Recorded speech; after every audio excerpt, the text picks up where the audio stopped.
Our female lead, Lin Wei-xia, was a brilliant student admired by everyone. However, she came from a poor family. Our male lead, on the other hand, was a wealthy young master, dazzlingly handsome, with an unmatched arrogance. His name, Ban Thin, was pleasant to the ear. He vividly remembered a childhood memory of a little girl with a butterfly-shaped birthmark over her left eye who had saved his life. Unexpectedly, they would meet again as adults. Could this be destiny orchestrated by fate, or was it just coincidence? That day was cold and quiet. The metallic scent of blood hung heavy in the night air, making Ban Thin afraid to even breathe. He could only stand and watch as the doctors and nurses wheeled his mother away. The image of his mother being harmed replayed over and over in his mind. This haunting scene made him feel like he was falling into a bottomless abyss. In his despair, he couldn't think of any way to escape this torment except to seek death. Just as the darkness was about to consume him, he saw a faint light. A little girl with wide, bright eyes looked at him and asked, "What are you doing?" She carried with her the beautiful, warm light of the sun. Seeing that he didn't respond, she took a candy from her bag and gently placed it in his palm. She cheerfully told him, "The sun is always fair and kind, but sometimes it forgets to seek out good people." Her large, bright eyes, sparkling like stars, crinkled with a gentle smile. "My mom says life is like preserved plums. Sour at first, then sweet. Just swallow it down, and you'll be okay. Try it. Maybe you'll feel better." Hearing her words, a small measure of relief washed over him. The will to live suddenly returned. As the little girl turned to leave, he quickly asked, "What's your name?" The little girl didn't answer, but only turned her head slightly, smiled, and waved. "It's a secret. If we're meant to be, we'll meet again." In the blink of an eye, several years passed. They were now in high school. Homeroom teacher Lu Haibin, smelling strongly of sweat as if he'd just showered, looked over the grade reports. He repeatedly wiped his forehead with his hand, muttering to himself, "Oh dear, oh dear." After a moment, he spoke aloud. "Your academic record is all A's. Although you're a little weak in the sciences, your overall score is still at the top, and you won first place in the writing competition last year. I have high expectations for your performance after you transfer schools. I hope you can maintain this level of excellence." Seeing the teacher sweating profusely, Lin Wei-xia thoughtfully handed him a tissue.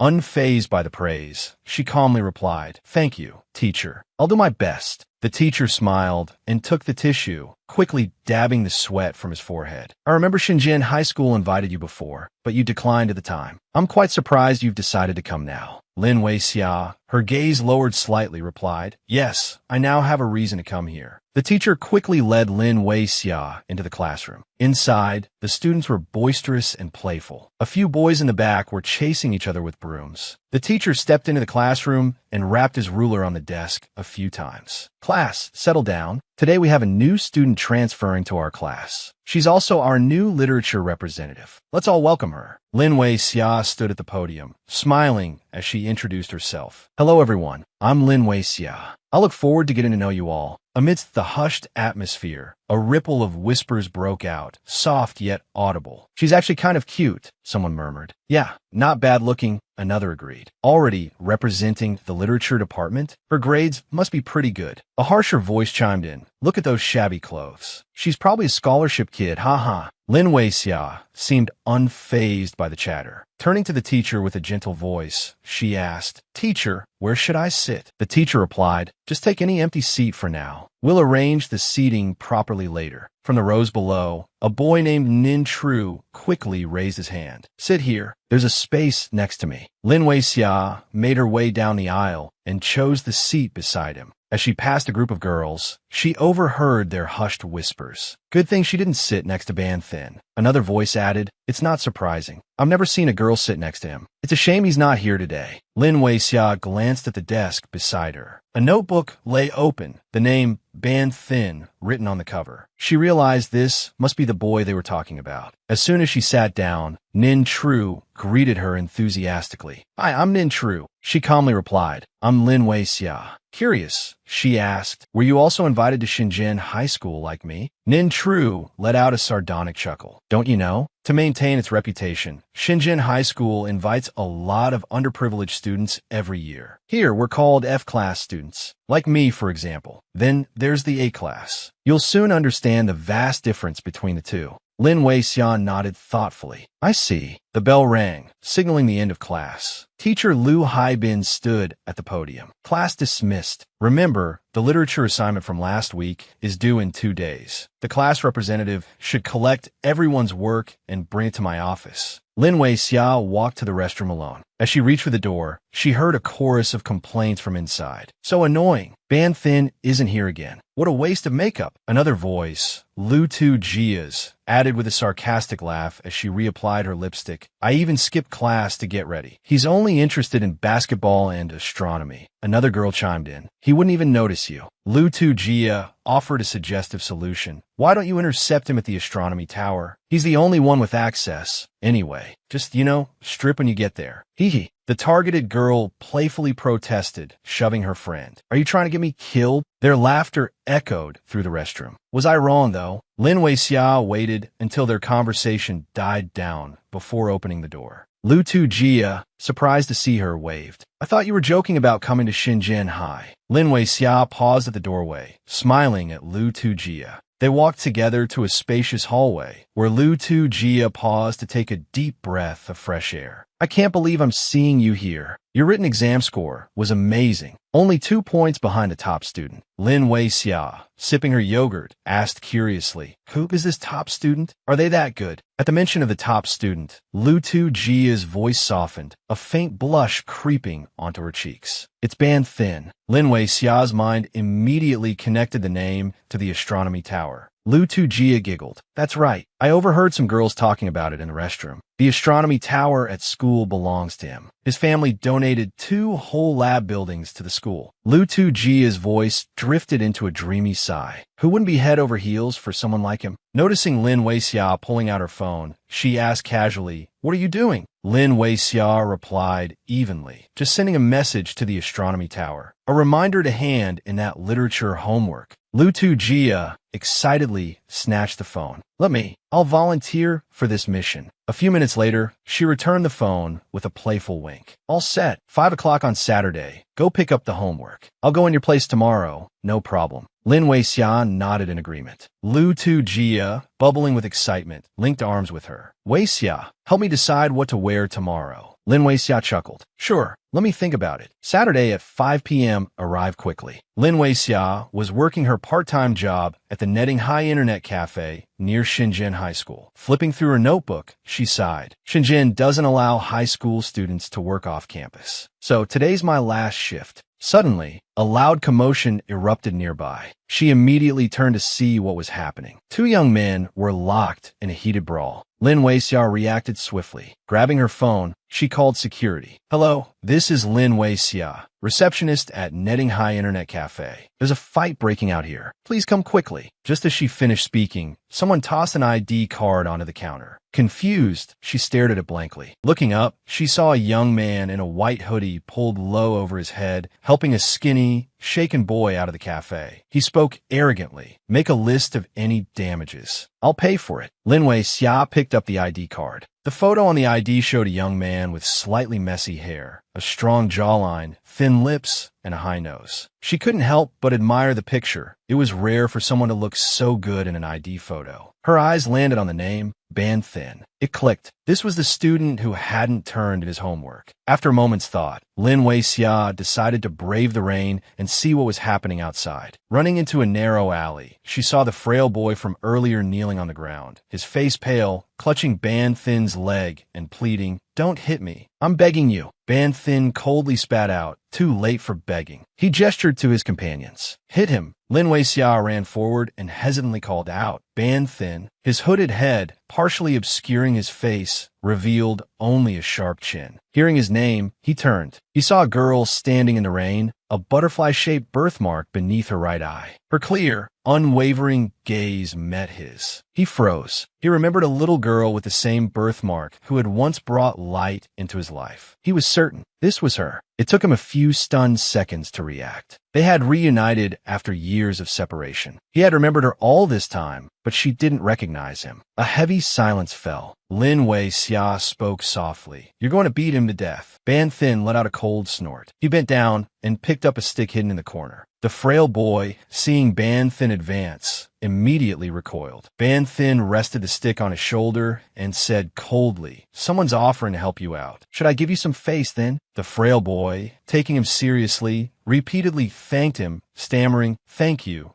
Ban. Banji." Ban Thin then pointed the stick at the other boy's face, a slight, almost malicious smile playing on his lips. "Give you face." He chuckled, a hint of cunning in his eyes. "But you still deserve a beating." Seeing Ban Thin about to continue the assault, Lin Weixia tugged on his shirt. "Ban Thin," she said. He seemed surprised by this close proximity, his gaze fixed on her hand gripping his shirt. Her eyes, calm yet laced with anger, questioned him. "Why are you causing trouble here?" One of Ban Thin's underlings, seeing her dare to speak to their leader like this, aggressively interjected, "Hey, what are you talking about? What do you mean causing trouble? Clearly, my bro is just..." He was cut short by Ban Thin, who raised a hand to silence him. Annoyed by her apparent misunderstanding, Ban Thin threw the stick to the ground. The clatter of the stick against the pavement made the kneeling boy's face drain of color. He pressed himself further into the corner, terrified, nearly wetting himself. Ban Thin stared him down, spitting out 2 words, "Get lost." The terrified boy seized the opportunity and fled. Before disappearing completely, he looked back, calling out, "Thank you, Banji. I'm leaving now." Lin Weixia, noticing Ban Thin still smoking, asked, "Weren't you supposed to meet Lu Tu Jia to hand in your homework? Why are you here?" He exhaled a plume of smoke and tossed the cigarette aside. His gaze, deep and intense, settled on her. "I don't usually like forwardness, but if someone like you were to pursue me, I might just take notice." He stepped closer, his eyes tracing the delicate birthmark on her cheek, a subtle smile playing on his lips. Lin Weixia, wary, took a few steps back. Just then, her phone vibrated with a series of notifications. She pulled it out and glanced at the screen. A message from Lu Tu Jia popped up, lamenting his 2-hour wait in the park near Ban Thin's house. "It's getting so dark, and there's a storm coming. Hoo-hoo." She quickly typed a reassuring reply. "Don't worry. Send me your location, and I'll come get you."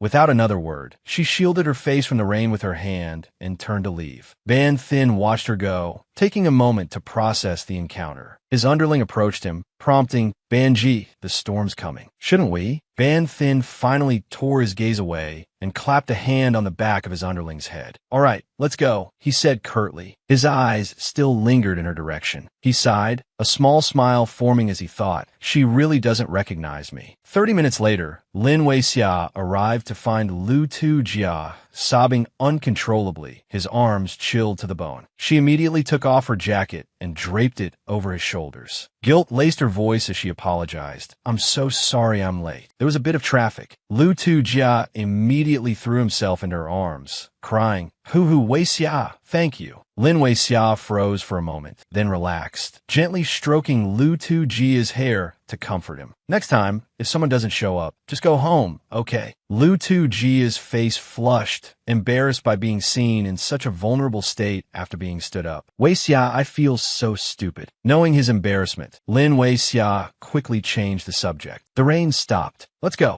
Lin Weixia picked up her umbrella, preparing to open it for both of them. Lu Tu Jia hesitated, then began, "Weixia, about today." Before Lu Tu Jia could finish her sentence, Lin Weixia quickly responded in a gentle voice, "Tu Jia, don't worry. I won't tell anyone." Lu Tu Jia breathed a sigh of relief. "Weixia, thank you." They walked to a nearby convenience store. Lu Tu Jia immediately rushed inside to buy something. "Weixia, wait here for me for a moment." As soon as she entered the store, she hurriedly asked the owner, "Uncle, do you have any Huangalu cigarettes?" The owner shook his head. "Sold out. I have other brands, though. Do you want to buy some?" Hearing this, Lu Tu Jia looked quite disappointed, but he only likes this brand. Lin Weixia, standing behind her, frowned slightly, lost in thought. If she remembered correctly, the cigarettes Ban Thin had been smoking in the alleyway were indeed Huangalu. She wondered to herself, someone like Ban Thin, is he really that worthy of admiration? The next day, as Lin Weixia and Fuang Mak went to get hot water, they were spotted by a group of girls. Finding Lin Weixia unfamiliar and rather pretty, they decided to ask what class she was in. The girl with the red hair clip approached and placed a hand on Lin Weixia's shoulder. "Hi there. Excuse me, but..." Lin Weixia slowly turned around. The girl, noticing the green ribbon Lin Weixia was wearing, looked quite surprised. Her eyes kept glancing at the ribbon pinned to Lin Weixia's chest. She furrowed her brow and asked,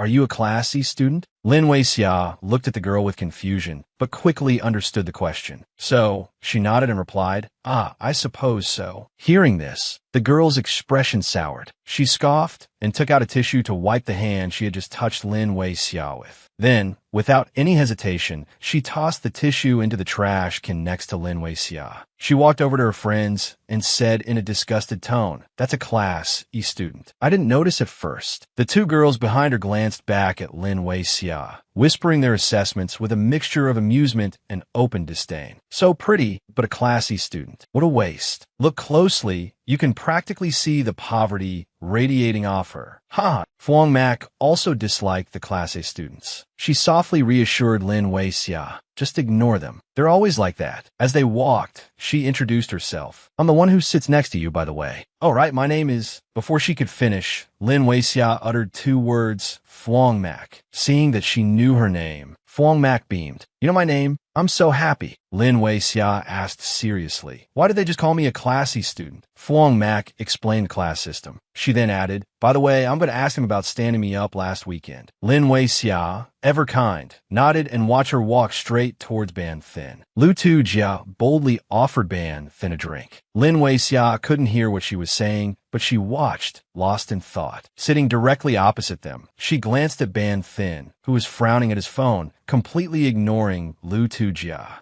As Lin Weixia focused on eating, Fuang Mak returned, pulling up a chair with a cheerful grin. Lin Weixia looked up and asked, "You're back." Fuang Mak, resting her chin in her hands, beamed. He already had a drink on his table, but he still accepted mine. "I'm so happy." Lin Weixia, picking at her food, inquired, "So what did he say about standing you up last weekend?" Fuang Mak, her face flushed, glanced towards Ban Thin and replied softly. "He said he was really sorry and that it was an unavoidable circumstance." Lin Weixia's chopsticks, poised over some vegetables, paused. "He even boasted that because he accepted my drink, I reluctantly forgave him." Lin Weixia's eyes flicked towards where he sat, and she said indifferently, "An unavoidable circumstance, huh?" He seemed to understand her implication immediately, a smirk playing on his lips as he swirled the drink in his glass. Then, with a decisive move, he jabbed the straw in and brought it to his lips, taking a long drink. He didn't forget to look at her with a challenging glint in his eyes. Lin Weixia quickly averted her gaze, a flicker of annoyance crossing her features. Was he deliberately trying to provoke her with that attitude? As Fuang Mak and Lin Weixia returned to their classroom, they were met with a cacophony of noise. "Whoa, what's with all the commotion today? What's going on?" Inside, a flurry of students were borrowing things from each other. "Quick, lend me your lipstick. I need to touch up my makeup." Another student chimed in teasingly. "Why bother? Just do it in front of him, so he can see." The group erupted in laughter. Fuang Mak, hearing this, seemed to understand. "That explains it," she murmured. "Ban Thin's here today." Lin Weixia glanced up and saw Ban Thin leaning back in his chair, idly flicking a lighter. His jacket was draped casually over his broad shoulders, adding to his effortlessly handsome aura. A boy turned around in his seat and asked, "Ban Thin, did you catch the game last night?" Number 13's reverse dunk was insane. "I had to crack open a few beers to celebrate." Ban Thin simply grunted in response. At that moment, Lin Weixiao walked past his desk. Ban Thin's eyes flicked towards her briefly. As Fuang Mak handed in their literature assignment, she whispered to Lin Weixiao about him. "Ban Thin comes from a wealthy family, has perfect grades, always scoring top marks in physics. Even though he's a bit aloof, all the girls are crazy about him. He's handsome and smart, after all. Have you seen the black lily tattoo on his ankle? Rumor has it he got it for a girl. Even the school rules couldn't stop him." Lin Weixia, having finished her task, looked over with a flicker of curiosity. Her gaze fell upon the tattoo on Ban Thin's ankle. As she pondered this, Fuang Mak continued, "But someone as exceptional as him probably only likes Class A students." Suddenly, a blue notebook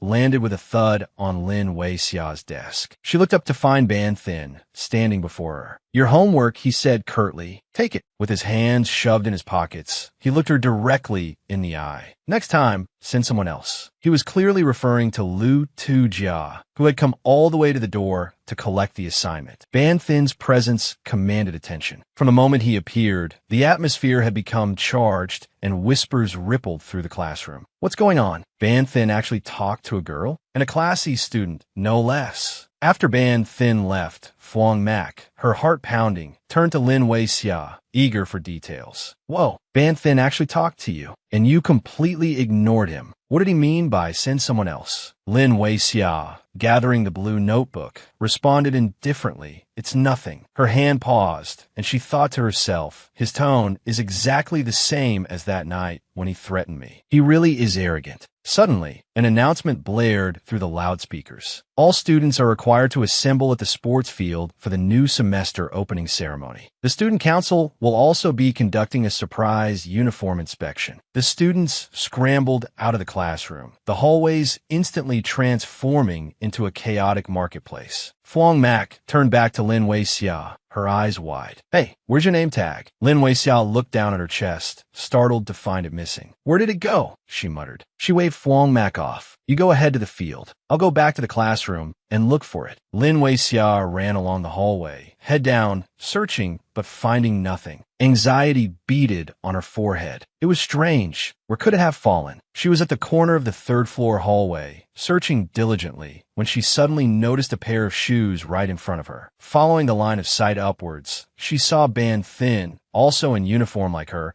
but exuding a distinctly different aura. He looked at her and held out his hand, offering her name tag. Looking for this? Lin Wei-xia breathed a sigh of relief, reaching out to take it. Thank you for picking it up for me. Ban Thin took 2 steps closer, coming very near. He stared intently at the birthmark on her face and said softly, I didn't pick this one up. He paused, then added a cryptic sentence. This is a new one. Lin Wei-xia didn't understand, only managing a confused, huh? While she was still bewildered, he smirked. As he walked past her, he held up 3 fingers and added, oh, and by the way, remember to pay me back the 12 NDT. Then he straightened up, put his hands in his pockets, and brushed past her shoulder without looking back. Lin Wei-xia watched his retreating figure, a whirlwind of questions swirling in her mind. She couldn't understand why he had helped her. Following the announcement, students quickly gathered on the sports field. Phuong Mak glanced back at Lin Wei-xia several times. Wei-xia, did you find your name tag? The student council will be checking later, and you can't have your hair all messy and loose. As soon as Phuong Mak finished speaking, a voice called out from up ahead. Lin Wei-xia and Phuong Mak, seeing who it was, worriedly covered their mouths, murmuring, oh no. Looking up, they saw 3 members of the student council approaching. The one in the middle was Lai Sin-nin. Striding aggressively, she snapped, haven't you learned the school rules, Lin Wei-xia? You have 1 minute to fix your hair. Lin Wei-xia didn't back down. She immediately retorted, I'm sorry, but I can't. I already spoke to the teacher about this when I enrolled. Phuong Mak, standing behind her, anxiously called out, Wei-xia.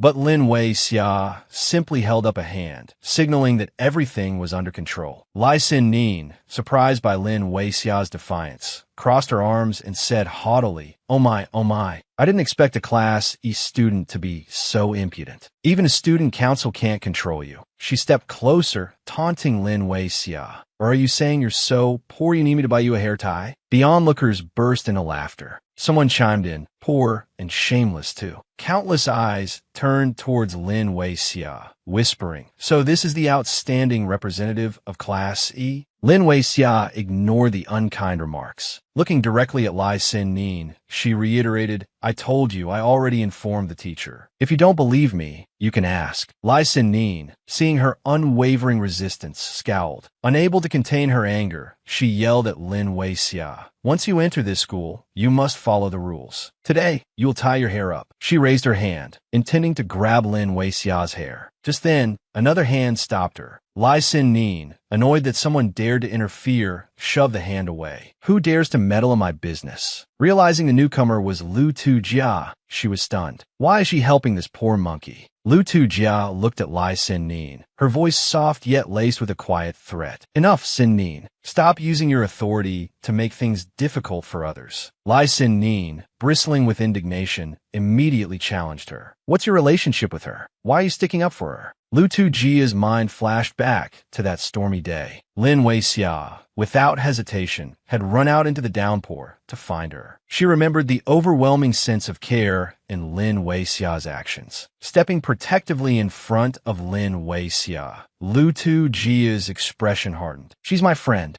Lai Sin-nin, realizing she was outmatched, retreated in a huff. She's just a classy student. What's the big deal? Witnessing Lu Tu-jia's intervention, the onlookers began to murmur amongst themselves. Wow, looks like this new student has some serious connections. But for Lu Tu-jia to befriend a Class E student, how embarrassing for her. Lin Wei-xia glanced at Lu Tu-jia, a warmth spreading through her chest. Finally, she had a friend. As they returned to their places in line, Lu Tu-jia stood beside Lin Wei-xia. A group of boys at the back of the formation gossiped amongst themselves. You gotta admit, Zheng Qiuhan has a good eye for girls. Lu Tu-jia is both beautiful and cool. Imagine how impressive it would be to take her out. The blonde-haired youth in their midst was Zheng Qiuhan, a notorious troublemaker at the school. At the mention of Lu Tu-jia, a smirk played on his lips as he glanced towards the front. Another boy chimed in, but that new student is something else too. Even though she's Class C, her aura is almost as strong as Lu Tu-jia's. Even Zheng Qiuhan seems captivated. A sneer crept into his voice. Classy girls are easy. Just dangle something expensive in front of them, and they're yours. And man, that new girl's legs so long and smooth. I bet they'd feel amazing to the touch. Suddenly, a hand landed heavily on his shoulder, and a cold voice uttered 3 words. Zheng Qiuhan. The voice made him jump. Banthin's gaze was glacial. He leaned down slightly, his eyes boring into the other boy. I need to have a word with you. Let's go somewhere else. The next day, Banthin's underlings were walking down the hallway when they overheard a group of girls chattering excitedly. Hey, did you hear? Banthin and Zheng Qiuhan got into a fight yesterday because Zheng insulted Lu Tu-jia. Banthin usually ignores everyone. Turns out he likes Lu Tu-jia. Well, they're a perfect match. What's so surprising? I even saw them together off campus the other day. One of the underlings, eager to relay the gossip, raced back to class. He skidded to a halt in front of Banthin, breathless. Leaning in, he whispered, "Is it true, Benji? Did you really beat up Zheng Qiuhan for Lu Tu-jia?" Banthin's expression darkened. He stared at the boy without speaking, his fingers tightening around a water bottle until the cap cracked. Cao Min Hoa, sensing the murderous aura emanating from Banthin, quickly backpedaled. "Just forget I asked, okay?" He scurried behind Banthin. Glancing at Banthin's test paper, his jaw dropped. Whoa, a 98 in physics. Lin Wei-xia, observing the scene, teased Lu Tu-jia. "The more you try to hide it, the more obvious it becomes, right? I even heard he fought for you yesterday." Lu Tu-jia blushed crimson, clapping a hand over Lin Wei-xia's mouth. "Don't say such nonsense." After a moment of silence, she confessed softly, "Actually, I've liked Banthin for a long time." Tu-jia spoke with an almost lovesick tone. Banthin isn't like other boys. He loves astrophysics. He once spent 2 months alone at the Northwest Observatory just to find a specific star. He also loves swimming and has traveled to so many places, seen so many oceans. Lu Tu-jia's face clouded over. And me? I can't even understand the positions of the stars. I nearly drown every time I go in the water. I'll never be able to reach his level of knowledge, his way of thinking.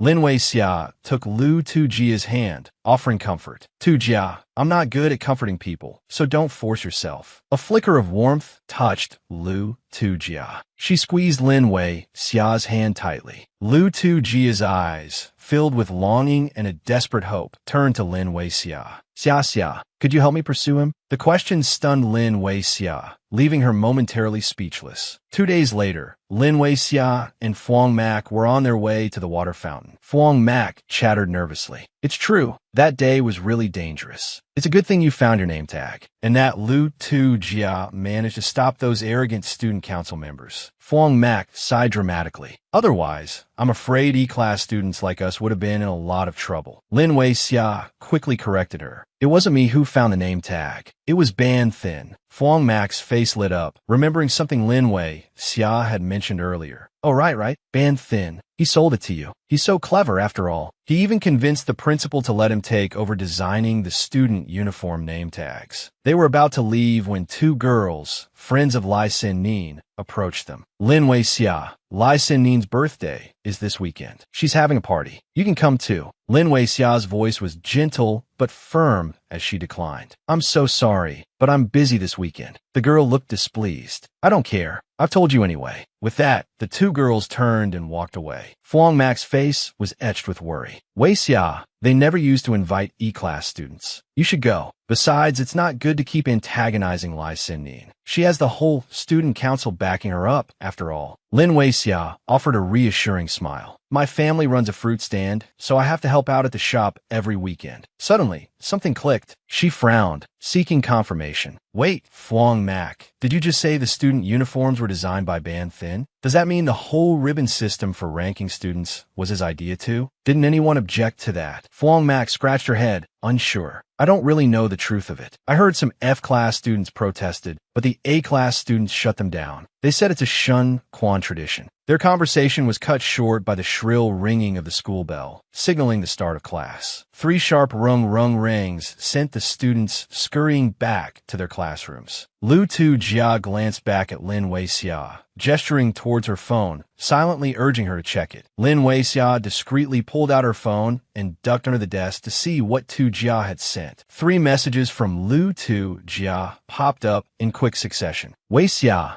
I heard Lai Xin-nin invited you to her party. She invited me too. I think someone pressured her, but I said yes. Lai Xin-nin's older brother is close friends with Ban Thin, so he'll definitely be there. Lin Weixia frowned as she read the messages. She started to type a refusal, then hesitated, remembering her promise to help Lu Tu Jia pursue Ban Thin. So she deleted the refusal and typed a single word, okay. Lost in thought, she was startled when Ban Thin, from the desk behind hers, suddenly tossed a notebook forward. Lin Weixia opened it to find 12 yuan and a small note inside. The note contained 2 curt, almost indifferent words, thank you. Below that, in a bolder, more decisive hand, was written, I don't accept cash. My WeChat is, followed by Ban Thin's WeChat ID. Lin Weixia held the note and glanced up at the boy in the desk behind hers. Ban Thin sat there calmly, as if nothing had happened. Lin Weixia picked up her phone, typed in the characters from the note, and hit search. His profile appeared, the username simply Ban. Looking at it, she wondered, is Ban his last name? Or does it mean banned in English? In less than 2 minutes, Ban Thin accepted her friend request. That evening, back at home, Lin Weixia sat on her bed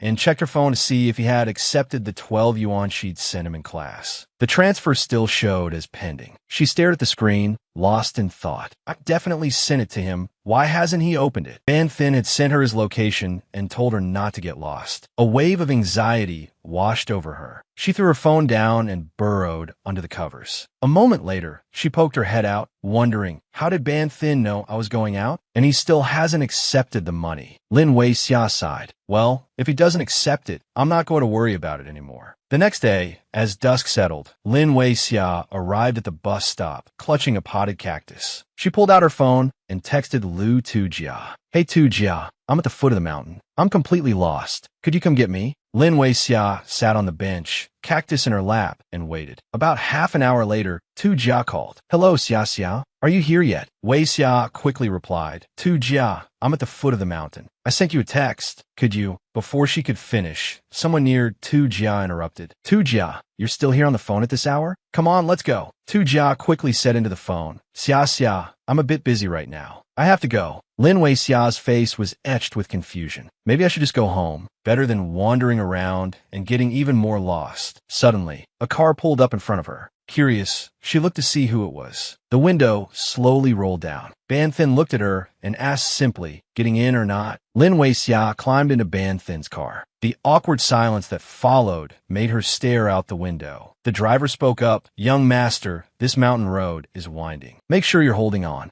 After the warning, the driver suddenly accelerated, causing the car to lurch and sway. Weixia was tossed from side to side. The driver slammed on the brakes. Despite her efforts to maintain her balance, Lin Weixia tumbled sideways, landing against Ban Thin. Her arm pressed against his firm chest. The unexpected closeness made her heart pound. A blush crept up her cheeks. Their eyes locked, the air thick with her delicate fragrance. A jolt, like a current of electricity, coursed through Ban Thin. A thorn pricked his hand, drawing a bead of blood. He let out a soft gasp. Lin Weixia immediately apologized and, with a flutter of nerves, produced a Band-Aid from her bag. Here, she murmured, offering it to him. Use this for now. Ban Thin leaned back against the seat, lowering his head to tear open the Band-Aid with his teeth. His movements were deft and practiced as he used his other hand to smooth the bandage over the small wound. Lin Weixia hesitated, then asked, "You seem to have arrived early. Someone posted pictures of the party in the class group chat. I saw you there then." Her sudden question caught Ban Thin off guard for a moment. He quickly recovered his composure, though, and replied with an air of indifference, "I went out to buy something for Lai Sin Nin's brother, and to check if anyone got lost." Lin Weixia clutched the potted cactus, her face flushed with a touch of shyness as she turned her gaze away. They walked in silence for a while, eventually reaching the villa where the party was being held. Seeing the chauffeur about to lift a heavy box, Ban Thin quickly intervened. "Uncle Tran, your back isn't strong. Give me that box. I'll carry it." The sweating chauffeur protested. "Young master, I can manage it in a few trips." Lin Weixia also rushed forward. "Let me help, Uncle." Uncle Tran shook his head. "No need." But Ban Thin stopped her, pressing a bunch of balloons into her hands. "You can hold these," he said, hoisting the box and walking ahead. "You don't need to do anything. Just let me handle it." Lin Weixia watched his retreating figure, a wave of warmth washing over her. "He's actually quite considerate," she thought to herself. Ban Thin glanced back at the cactus in her arms. "Is that your gift for Lai Sin Nin?" he asked. Lin Weixia nodded softly, lowering her gaze to the potted plant. She hadn't known what to get Lai Sin Nin, and she couldn't afford anything expensive. This cactus, which she had carefully nurtured for a long time, seemed like a practical gift. She had expected Ban Thin to mock her for such a simple offering. But suddenly, he stepped closer, his eyes fixed on the cactus. Without a word, he plucked it from her hands. Confused, Lin Weixia asked, "What are you doing?" He grinned, holding the cactus aloft. "It pricked me," he said, his voice laced with playful arrogance. "That means it wants to come with me." Then, with a casual flick of his wrist, he tossed a gift box towards her. "Give this to Lai Sin Nin," he said nonchalantly. "It's the autographed photo of that star she's always wanted." Lin Weixia frowned, a flicker of annoyance in her eyes. "If you want to give it to her, give it yourself. You don't need to use me as a messenger. Besides, I've been taking care of this cactus for a long time." Sensing her displeasure, he abruptly explained, "Lai Sin Nin is allergic to cacti."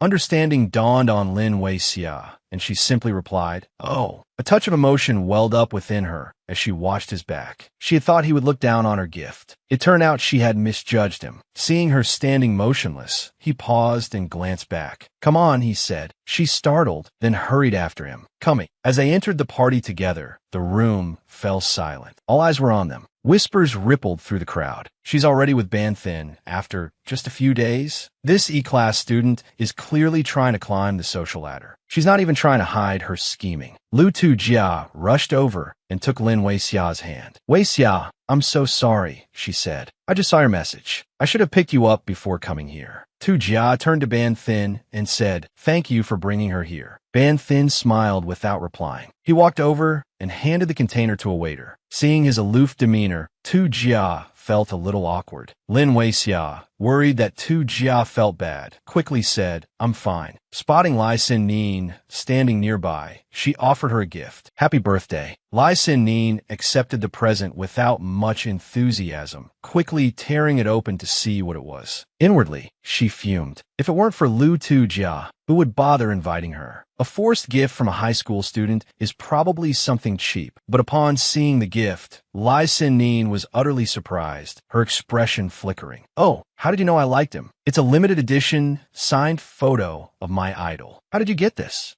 A murmur rippled through the crowd. "Wow, she actually knows how to give gifts. She must have connections. She must know someone. That explains why she hangs out with Lu Tujia." Lin Weixia's eyes flickered towards Ban Thin. She was about to explain the situation, that this was actually when Lai Sin Nin, now cheerful, ushered her and Lu Tujia into the party. All right, let's go eat cake." Ban Thin was also pulled into the party by some friends. As he went, he kept smiling at Lin Weixia. He unwrapped a candy, popped it into his mouth, and thought to himself, dealing with people in this circle, besides being wary and cautious, there's another way. He paused, but she's still the same as before. Just like this is enough. He looked at the candy wrapper in his hand, his mind drifting back to his childhood when she had given him candy. It had been just as sweet then. Upstairs, a boy whistled and asked Ban Thin, Hey, that long-haired girl sitting on the sofa is pretty cute, huh? Another boy, captivated by Wei Xia's fresh beauty, asked, "Who is she?" Everyone's gaze immediately followed his. Lin Wei Xia, dressed in a simple shirt, was sitting by herself, playing with a puzzle to stave off the loneliness. The boy smirked. "She's sitting all alone. Looks lonely. Why don't we call her over to join us?" The Ban family doesn't look down on high schoolers. So what are we afraid of? As soon as he finished speaking, Ban Thin's face darkened, his voice cold. "Are you looking for trouble?" His attitude immediately silenced them. No one dared to utter a word. They forced smiles and raised their hands in mock surrender. All right. If she's with the Ban family, we won't ask anymore." Lu Tu Jia, standing behind them, overheard their conversation. A heavy feeling pressed down on her chest. She had only intended to bring Ban Thin a juice, but she'd unintentionally overheard this exchange. She lost her appetite and hurried downstairs, a question echoing in her mind. Why did Ban Thin care so much about Lin Wei Xia? Lu Tu Jia sat down next to Wei Xia and handed her a juice. "Wei Xia, I'm thinking of bringing Ban Thin milk every day, starting tomorrow morning." Lin Wei Xia nodded. "That's a good idea, but he likes Xinguang brand yogurt drinks." Hearing how well Lin Wei Xia knew Ban Thin's preferences, Lu Tu Jia felt a pang of jealousy. Her face tensed as she leaned in and asked, How did you know that?" Lin Wei Xia took a sip of her juice and answered without thinking. "Ban Thin has a habit of..." Her hand was suddenly gripped tightly, causing Wei Xia to wince in pain. She looked at him with a determined gaze, struggling against his hold. "What are you doing?" Seeing her tension, he released her hand. "It's me." He stretched out his arm, blocking her path as if to prevent her escape. "And don't I have the right to tell you not to go upstairs so quickly?" Across the room, Zheng Zhaoheng, after sampling a cookie, spat it out in disgust. "Little fish scale, who invited you here? This is utterly tasteless. How dare you bring such trash to this party?" Zheng Zhaoheng sat perched, pinching his fingers together, his head bobbing as he mocked the girl. "I'm asking you, when you were making these cookies, did the dirt on your body fall into the batter?" Another boy guffawed, waving his hand dismissively. "Haha, big brother, stop, I'm about to vomit." Lin Wei Xia felt a surge of anger at this arrogant display. But Ban Thin was quicker, reaching out and grabbing her hand. Lin Wei Xia, confused, struggled against his grip. "Can't you see she's being bullied?" Ban Thin's gaze was stern, a warning in his eyes. "If you go over there now, you'll only provoke them further." He won't listen. Wei Xia stubbornly persisted. "So what?" She tried to pull away, but Ban Thin held firm. "Let go. I have to go over there." Seeing her stubbornness, he sighed, exasperated. Lin Wei Xia calmed down.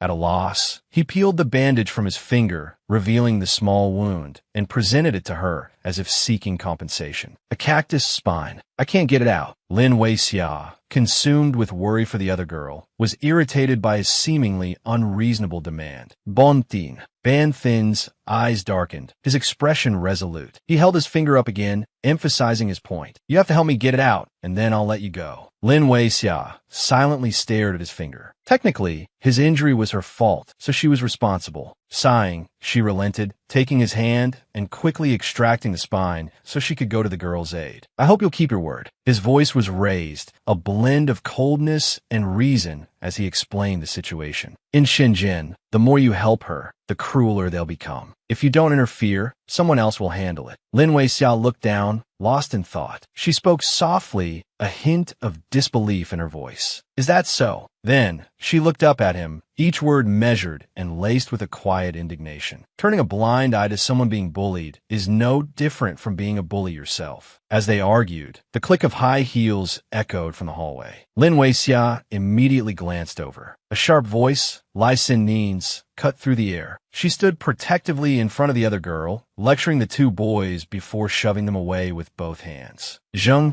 Zhaoheng chuckled. "Come on, we were just messing with her a little." The other boy chimed in. Yeah, can't she even handle that much?" Lai Sin Ning glared at them. "Is that how you mess with someone? Go on, get downstairs." Before leaving, Zheng Zhaoheng turned back, a sneer twisting his lips. "Little fish scale, consider yourself lucky this time. Next time, I'll play rougher." "Ha!" The girl, heartbroken, gathered the fallen cookies from the floor. Her other hand brushed away tears, her weeping desolate. Lin Weixiao approached, extending a hand towards her. Her voice was gentle, filled with comfort. Don't be afraid. They're gone now. The girl, tears streaming down her face, slowly looked up. Lin Weixiao, in that moment, was like a ray of sunshine, her presence pure and radiating warmth. Come on, let's get you out of here. She helped the bullied girl up, preparing to leave. Lai Sin-nin hurried out of the house, calling after Lin Weixiao and her friend. Wait! She clutched a bag of pastries, her breath still catching in her throat. I'm so sorry, she said. I didn't expect those boys to be so awful. I invited you here, so I'm responsible for what happened. This is a little something to make up for it. Please take it. Seeing Lai Sin-nin's sincerity, Lin Weixiao accepted the offering. Thank you, she said. Her friend, still trembling slightly from the earlier confrontation, stood beside her. Lai Sin-nin, ever thoughtful, gestured towards her chauffeur. It's getting late, and it's not safe for you two to be out alone. Let my driver take you home.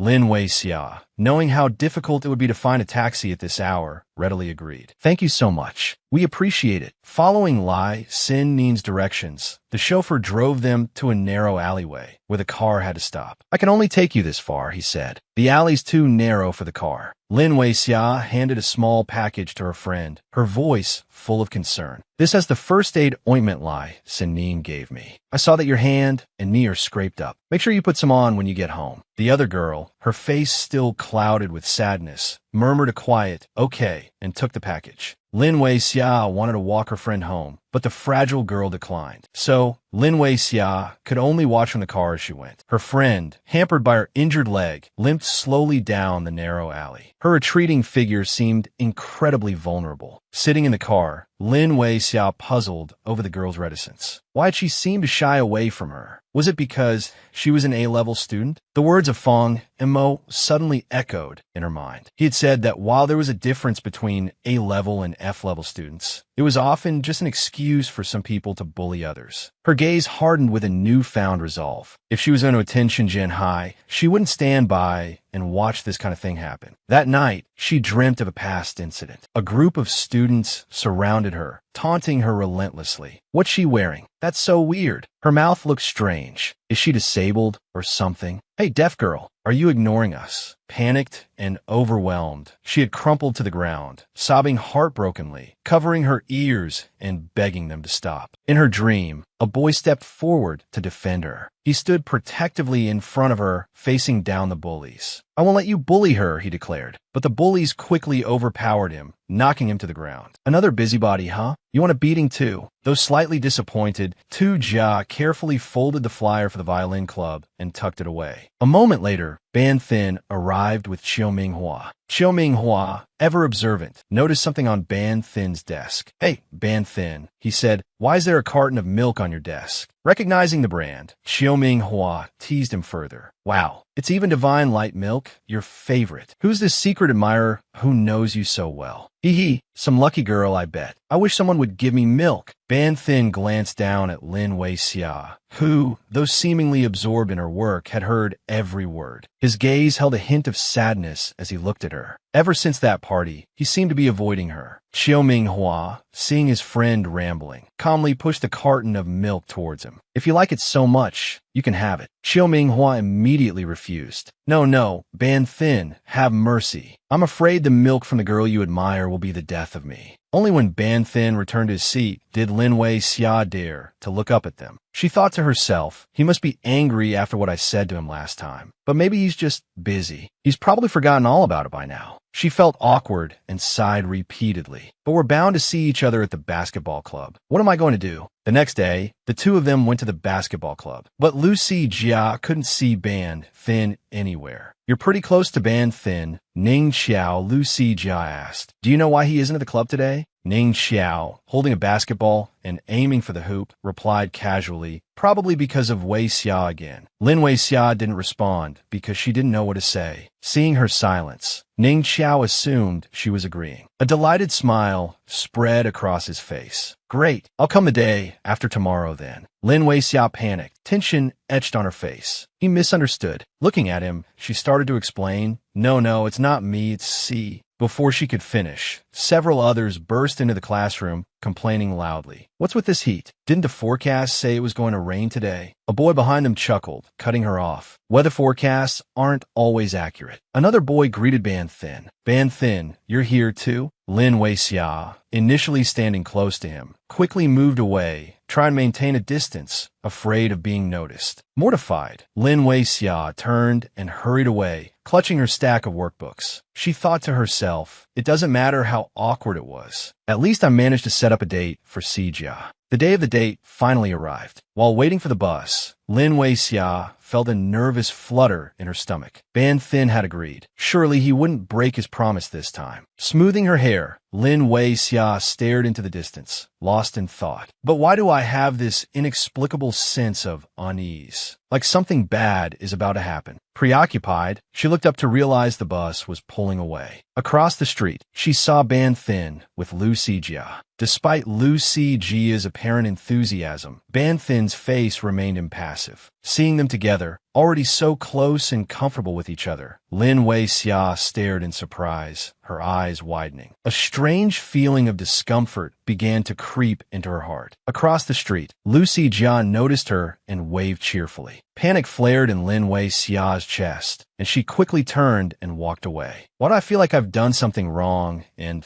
I'm afraid of being caught? Lu Sijia, puzzled by her reaction, tilted her head. That's strange. Did she not hear me? Ban Thin's gaze, cold and distant, drifted across the street to where Lin Weixia had been. Lin Weixia's hand tightened unconsciously around the strap of her bag, slung over her shoulder, tension coiling in her stomach. As she walked, she told herself it was just a misunderstanding. Ban Thin must have assumed she was more than just a messenger delivering a letter. Suddenly, her phone buzzed with an incoming message. Pulling it out, she saw it was from Lu Sijia. Xia, Ban Thin asked me out this weekend, so I can't have ice cream with you as promised. I'll definitely make it up to you another time. After reading the message, Lin Weixia glanced across the street to see what they were doing. Ban Thin's chauffeur had arrived, and he and Lu Sijia were getting ready to board the car. Lu Sijia's eyes, bright and unwavering, were fixed on him. Lin Weixia looked away, sighing softly. She typed a quick reply, "Have fun." Back home, after showering and eating, she settled down at her computer to check the sales figures for her online fruit store. Seeing the lack of activity in the news section and the comment section, she felt a prickle of doubt. The numbers seemed dismal. Was it because the store was so new? Lost in thought, trying to formulate a strategy to improve things, her phone buzzed again. Her friend, Fong Mo, had sent 2 messages in quick succession. Weixia, have you seen the post on the school forum? It's gone viral in just a few hours. The message below contained a link. Curious, Lin Weixia clicked it. The screen quickly displayed a post by a user named Sparkling Black, Lu Sijia's account. It was a picture taken at a swimming pool, with a blurry figure visible in the water. The social media post had exploded. Comments were pouring in. Whoa, isn't that Ban Thin's house? My family lives in that neighborhood. I recognized it instantly. Sijia, you're at Ban Thin's house? So cool. I remember Ban Thin never lets anyone use his pool. Hee, looks like our school has a new couple. Get together already. You two are perfect for each other. Lin Weixia zoomed in on the figure in the water. It was Ban Thin, fresh from a swim. His body, glistening wet and powerfully muscled, was enough to make any girl's heart flutter. Fong Mo, clearly excited, continued to message her. OMG, Ban Thin is so handsome, and we finally get to see him swimming. I thought he'd given it up after, Lin Weixia's mind snagged on something. A dazed expression settled on her face as she murmured, Ban Thin, swimming pool. Memories from that day flooded back. A young man with pink hair, coughing uncontrollably by the side of a pool. A cruel, sneering face. A hand grabbing the pink-haired youth's shirt, yanking him up. Get up, Liang. Aren't you supposed to be so tough? Why are you acting like a girl now, huh? A serious expression hardened Lin Weixia's features. She quickly typed a message to Fong Mo. What were you talking about just now? After, Fong Mo, realizing she'd said too much, backpedaled. Oh, nothing. I must have remembered wrong. The next day, as soon as class started, Lu Sijia approached Lin Weixia, a look of contrition on her face. I'm so sorry, Weixia, she said, clasping her hands together. I had something come up this weekend. She quickly rummaged in her desk. To show how sorry I am, I have a present for you. Lucy Jia held up a trendy bag towards Lin Weixia. This bag has been really popular lately. I think it would look great on you.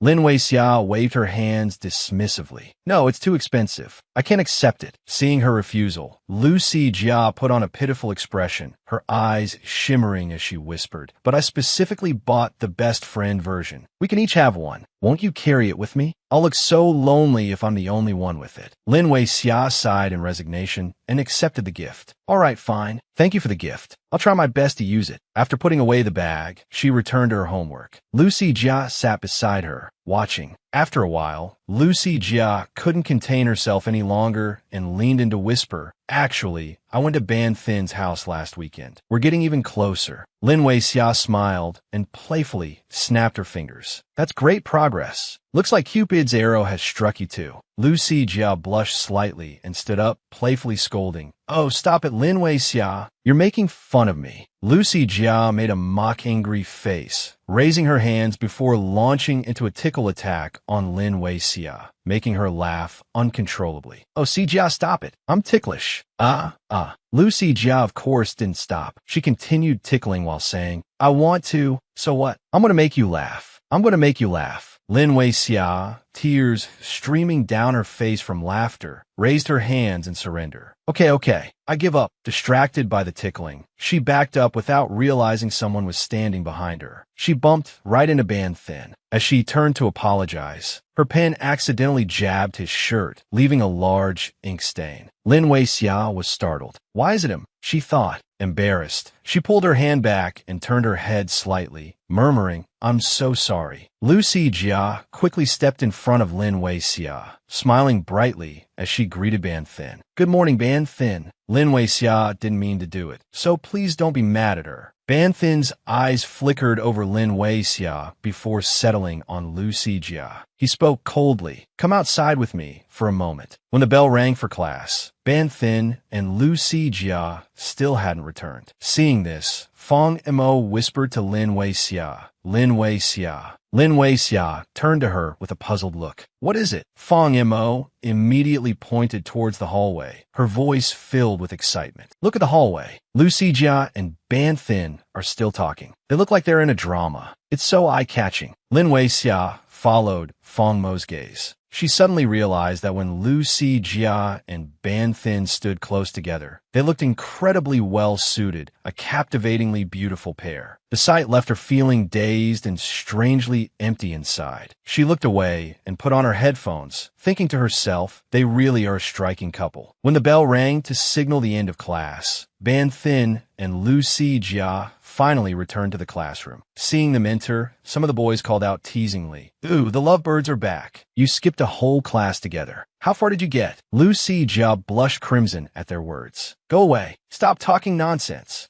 Ban Thin walked over and sat down his seat. Only then did Weixia look up at him. Their rumored relationship had been gaining traction these past few days, but Ban Thin seemed to have said nothing about it. Lost in thought, she wondered, does he not care what others think, or is it actually true? Suddenly, a wave of frustration washed over her. Resting her chin in her hands, she thought, why am I even bothering to think about this? Their relationship has nothing to do with me. Just then, the boy sitting in front of her turned around and, noticing an ink stain on Ban Thin's shirt, exclaimed in surprise, Hey, Banza, what's that on your uniform? Who would dare draw a heart on you? Ban Thin was also taken aback by his friend's question and glanced down at his chest. A heart? Coincidentally, the ink stain Weixia had made earlier had spread and now resembled a heart. It was just a bump earlier, he chuckled, leaning back in his chair and offering a casual explanation. Probably some stray cat did it. Weixia, sitting behind him, immediately understood the implication and felt a prick of annoyance. Is he calling me a stray cat? She thought. Noticing her distraction, Nin Tru approached and suddenly pulled out her earbuds. What are you listening to so intently? Let me try. Nin Tru put the earbuds in, teasing, so you use your earbuds as earplugs? Doesn't seem very effective, though. Irritated by his remark, Weixia stood up and tried to snatch her earbuds back. Nin Tru, give them back. Seeing her reaction, Nin Tru continued to tease her. I don't hear anything. Why are you so worked up? Ha!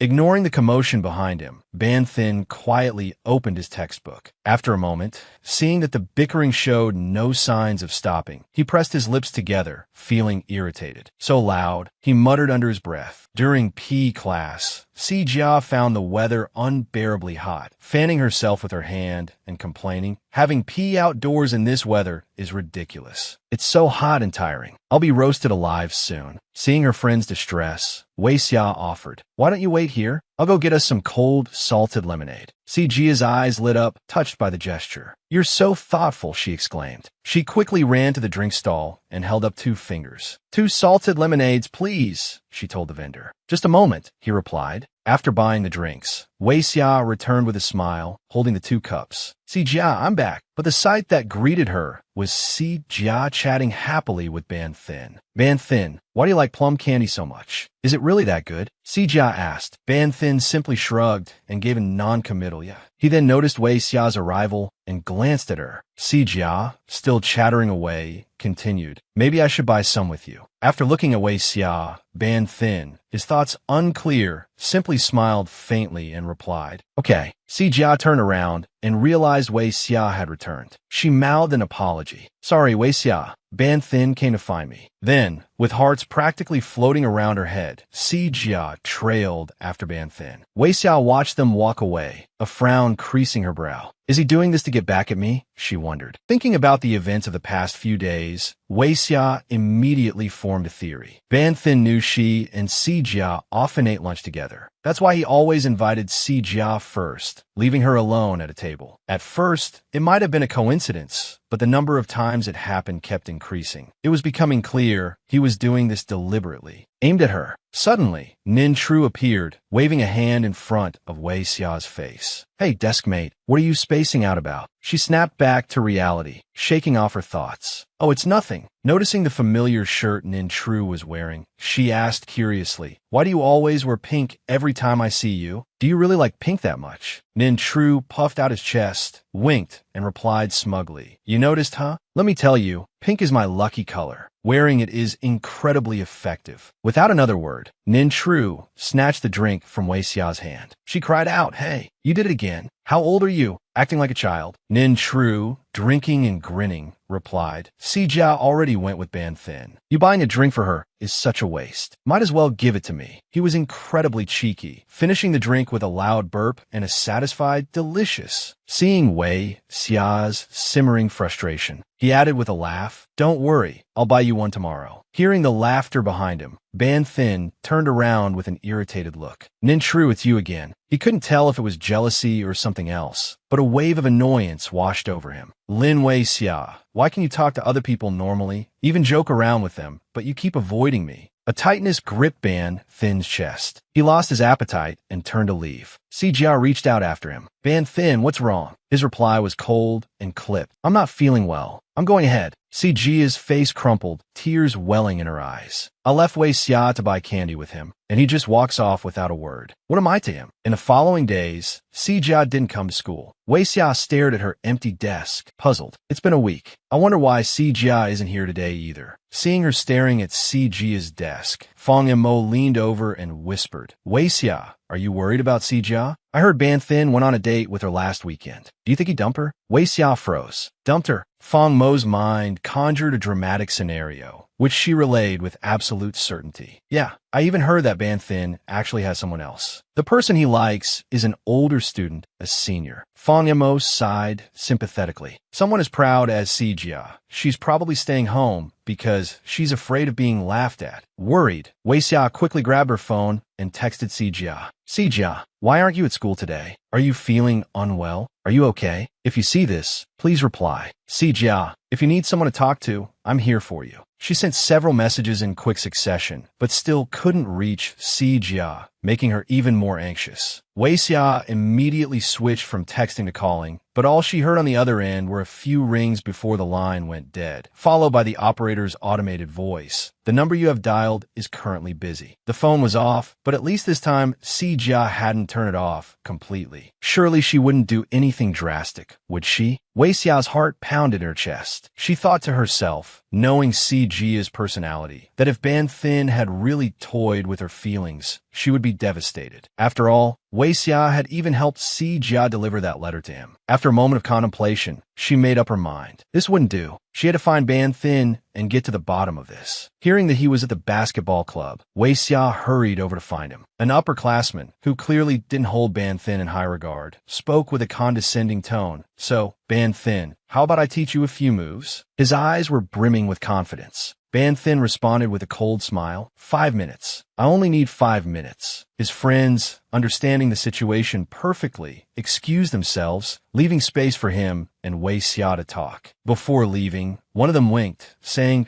"Give the pretty lady a chance, Ban Thin. Seriously, I think she's the prettiest girl who's ever come looking for you." Another chimed in, right? All right, we'll leave you two to it. Take your time. The basketball court was suddenly silent and empty. Ban Thin paused, seemingly lost in thought, before turning to face Wei Xia. He abruptly tossed the basketball he was holding towards her. Reacting quickly, she caught it. He issued a challenge. "If you can get this ball into the hoop, I'll give you 5 minutes." Wei Xiao's face was filled with determination. Clutching the ball to her chest, she declared deal. Seeing her clumsy handling of the ball, he chuckled, taunting her. "How long have you been in the basketball club? You don't even know how to dribble properly, and you dare to accept my challenge." Wei Xia, still fumbling with the ball, retorted, "If I didn't accept, do you think you'd have the patience to listen to me now?" Ban Thin stood before her as she dribbled the ball. She shot. Without even needing to jump, Ban Thin, taking advantage of his height and long arms, effortlessly blocked her shot. "Wei Xia, you can't beat me. Don't waste your time." He tossed the ball back to her. Wei Xia, holding the ball, pondered. A direct confrontation wouldn't work against him. Maybe a feint would give her a chance. Putting her thought into action, she quickly changed tactics. Feigning a shot, she raised the ball in front of Ban Thin, hoping to catch him off guard and shoot from a different angle. But Ban Thin wasn't fooled. He blocked her shot again. She thought to herself, this isn't good. Did he see through me? No matter how Wei Xia tried to shoot, Ban Thin seemed to anticipate her every move. Not bad. Try again. 20 minutes passed. A layer of sweat coated Wei Xia's forehead. Her cheeks were flushed, either from exertion or frustration. She gasped for breath. Ban Thin looked at her indifferently and asked, "So, do you want to continue?" Wiping the sweat from her brow, she searched for a solution. In terms of basketball skills, she couldn't beat him. But if she wanted to win, there was only one thing she could do. Bending down to pick up the ball, she declared, "Let's do this again." Wei Xia snatched the basketball without a second thought and charged towards him. Ban Thin happened to look down just then, and his flawlessly handsome face filled her startled vision. She nearly collided with him. The space between them shrunk to almost nothing. Their breaths, quickening and slowing, mingled in the air. Ban Thin caught a whiff of something fruity, like a sweet perfume, clinging to her. Wei Xia stared at him, her gaze so focused it was as if he was the only thing she saw. "So," she said, her voice slow and deliberate, "you have a mole under your eye." Ban Thin froze, caught off guard by her observation. He instinctively raised a hand to cover the mole. Seizing the opportunity presented by his momentary distraction, Wei Xia slipped past him and headed towards the basket. This was her chance. With a forceful throw, she sent the ball arcing towards the hoop. It spun around the rim a few times before finally dropping through the net. Wei Xia let out a breath she hadn't realized she'd been holding. "I win," she declared. "Bontin start,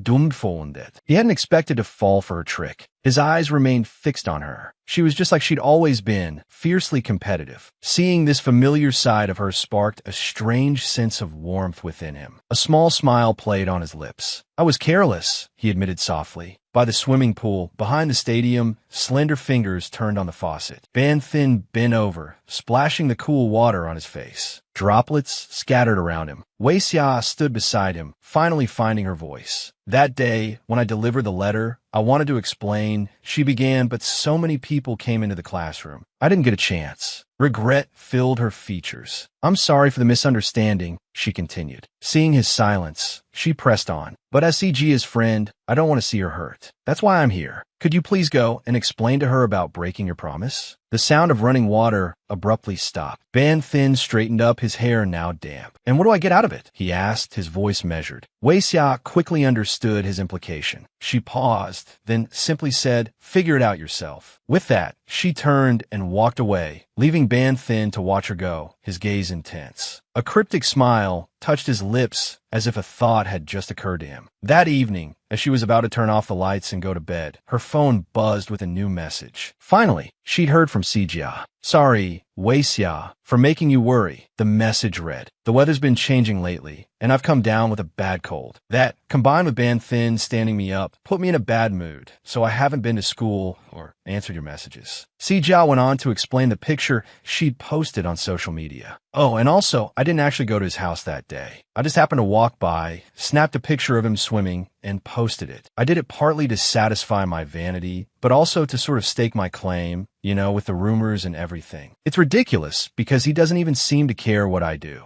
Weixia started to type a comforting reply. I understand, but Sijia, no one is more important than you. You don't need to. Before she could send the message, Sijia sent a long voice note, a full 12 minutes in length. Through her voice, I could sense Sijia's heartbreak. There were even sniffles and the sound of her wiping her nose. He stood me up, she'd sobbed, and then indirectly rejected me. I've never felt so humiliated in my entire life. This afternoon, though, he messaged me, apologized, and told me not to waste my feelings on him. But Weixia, I won't give up on liking him. Once I set my heart on something, I have to get it. Weixia stared, stunned at the last sentence. She sighed, feeling helpless. She quickly changed the subject, texting, I got it. When are you coming back to school? Sijia's reply was incredibly brief, just one word. Tomorrow. As soon as Weixia entered the classroom, she saw Sijia. Several girls surrounded her, expressing their concern. Sijia, you're sick? Why didn't you tell us? We were so worried. One girl sat down in front of Sijia, covering her mouth with her hand and whispering, you have no idea. While you were out, there were so many ridiculous rumors going around school. Sijia's hand, which had been twirling a pen, paused, but she quickly regained her composure, replying, oh really? I haven't heard anything. Sijia raised an eyebrow and feigned an enthusiastic smile. Anyway, thanks for your concern. I'll treat you all to dinner this weekend. You can choose the place. Just then, Ning Chao walked by, a sneer playing on his lips. He couldn't understand these girls. Just a few days ago, they were bad-mouthing this Miss High and Mighty, and now they were fawning all over her. So fake. Ning Chao's gaze swept over Wei Xia's dark circles under her eyes, then did a double take. Oh my god, he exclaimed, astonished. Deskmate, what did you do last night? Wei Xia didn't understand why Ning Chao was asking, but answered honestly, made soup. What? Ning Chao's eyes shifted to the thermos in her hand. The enticing aroma wafted towards him. He grinned, extending his hand to sniff. It already smells delicious. Let me try some.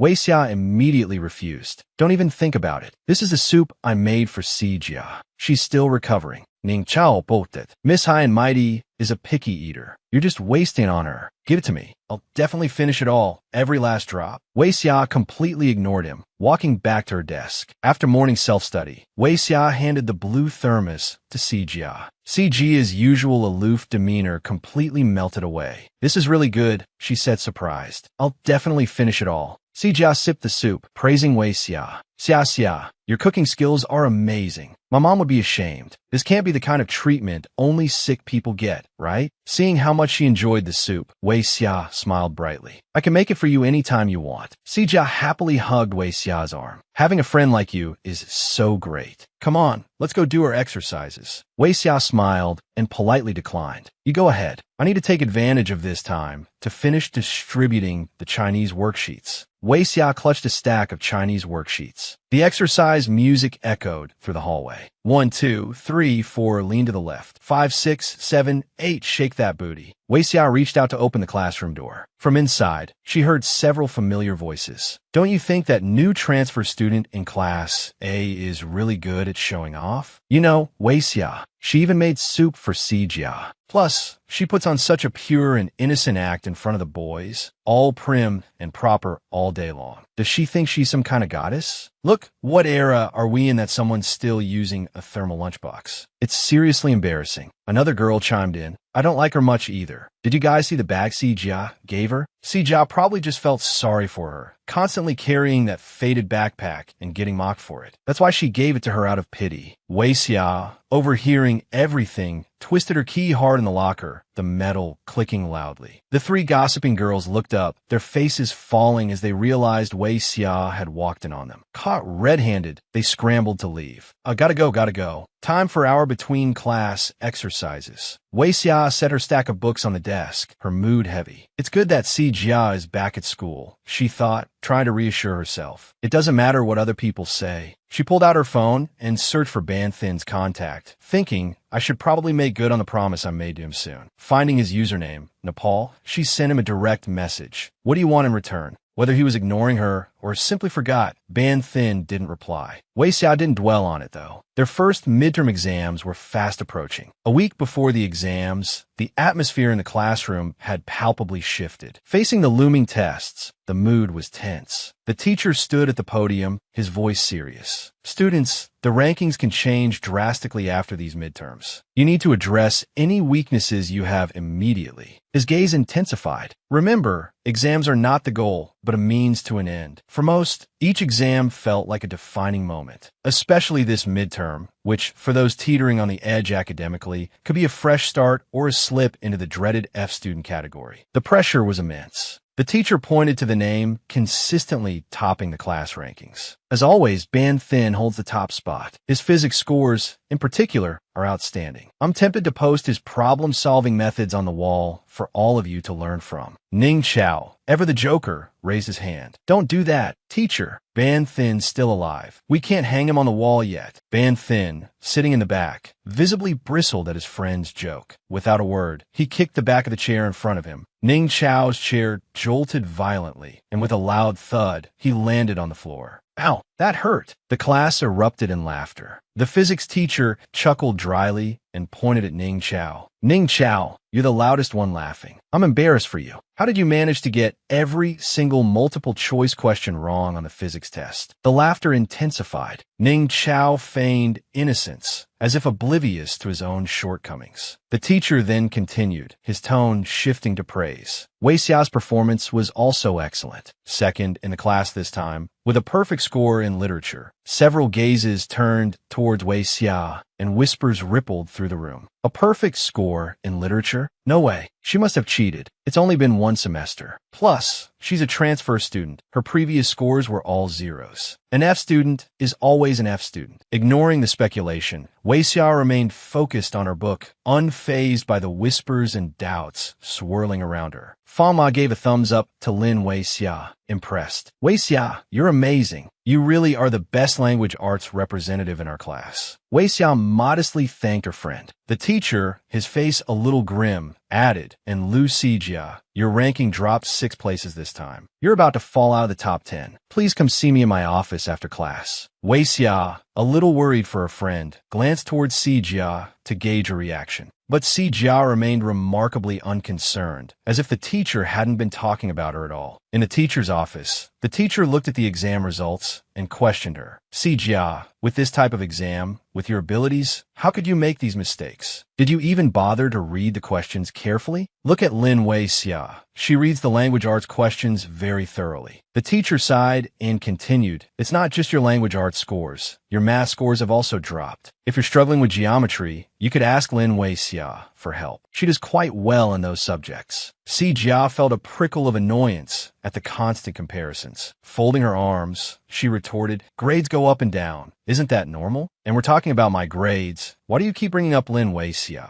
The teacher, irritated by her attitude, raised his voice. Si Jia, is that any way to talk to your teacher? Why can't you accept a little criticism? Si Jia, her face screwed up, turned away. I'm just stating the facts. The atmosphere was thick with tension when a knock interrupted them. It was Wei Xia. Sir, she said, these are the essays that need grading for tonight's self-study session. The teacher cleared his throat, regaining his composure. He softened his voice. All right, Si Jia, you can go back to class now. Si Jia, without a word, brushed past Wei Xia. Seeing Si Jia's cold expression, Wei Xia called out to her. But Si Jia didn't reply, walking by with a chilling indifference that left Wei Xia wondering what had happened. Wei Xia had just placed the test papers on her desk when the teacher looked up at her and said cheerfully, "Lin Wei Xia, after this exam, I'm planning to set up a peer support group in class. It would be great if you could help your desk mate, Ning Chao, improve his grades. He's currently struggling in all subjects." Wei Xia, without much thought, politely replied, "I understand, sir." The teacher added, "You can't just ignore him." During evening study hall, Wei Xia placed a stack of books on Ning Chao's desk. "I've marked the key exercises," she said. "Try them out. If you have any questions, just ask me." Ning Chao, twirling a pen in his hand, grinned. "Thanks, deskmate. But don't take that peer support group thing too seriously. I don't want to waste my time studying." Si Jia, passing by, stopped at the sound of his words. Raising an eyebrow, she said, "You're right. You can't waste time studying. You're too busy rushing home every day to skewer meat. You have a street-side restaurant fortune to inherit, after all." Then, looking at Wei Xia, Si Jia advised, "Don't waste your time on him." Wei Xia could only sigh in exasperation. Ning Chao, unfazed by Si Jia's blatant mockery, replied, "Exactly. I'm not like Miss Liu, always dolled up for the boys. I wonder who'll be unlucky enough to marry you someday." Si Jia's face flushed crimson with anger. She snatched a book from the desk, ready to whack Ning Chao. "You nasty piece of work. Even you dare to tease me." Ning Chao quickly dodged back. Hey, don't hit me, don't hit me." Wei Xia, looking down at her test paper, sighed and offered a suggestion. "How about this? I'll explain a few key problem types to you. You don't need to do any more than that." Ning Chao readily agreed, giving a thumbs up. "Okay, deal. It's a date." Si Jia, standing beside them, interjected, "Wei Xia, you're way too nice." Ban Thin trailed into the classroom with Cao Min Hoa on his heels, who chattered incessantly. "Ban, you're not busy this weekend, right? So come over to my place to play games. My full immersion VR setup is seriously awesome. The experience, man, it's freaking amazing." Ban Thin didn't respond. His attention was fixed on Wei Xia and Ning Chao. Seeing them sitting so close together sparked an inexplicable unease within him. Noticing Ning Chao nodding off during her explanations, Wei Xia asked, "Are you even listening?" Ning Chao cracked open an eye. "I am listening," he mumbled, "but physics is like listening to ancient scriptures. I can't help but fall asleep." With that, his head thudded back onto the desk for round 2 of his nap. Wei Xia sighed, exasperated. A surge of inexplicable irritation coursed through Ban Thin. The sight of Ning Chao was grating on his nerves. Seeing that Ban Thin hadn't answered him, Cao Min Hoa waved his hands in front of his face.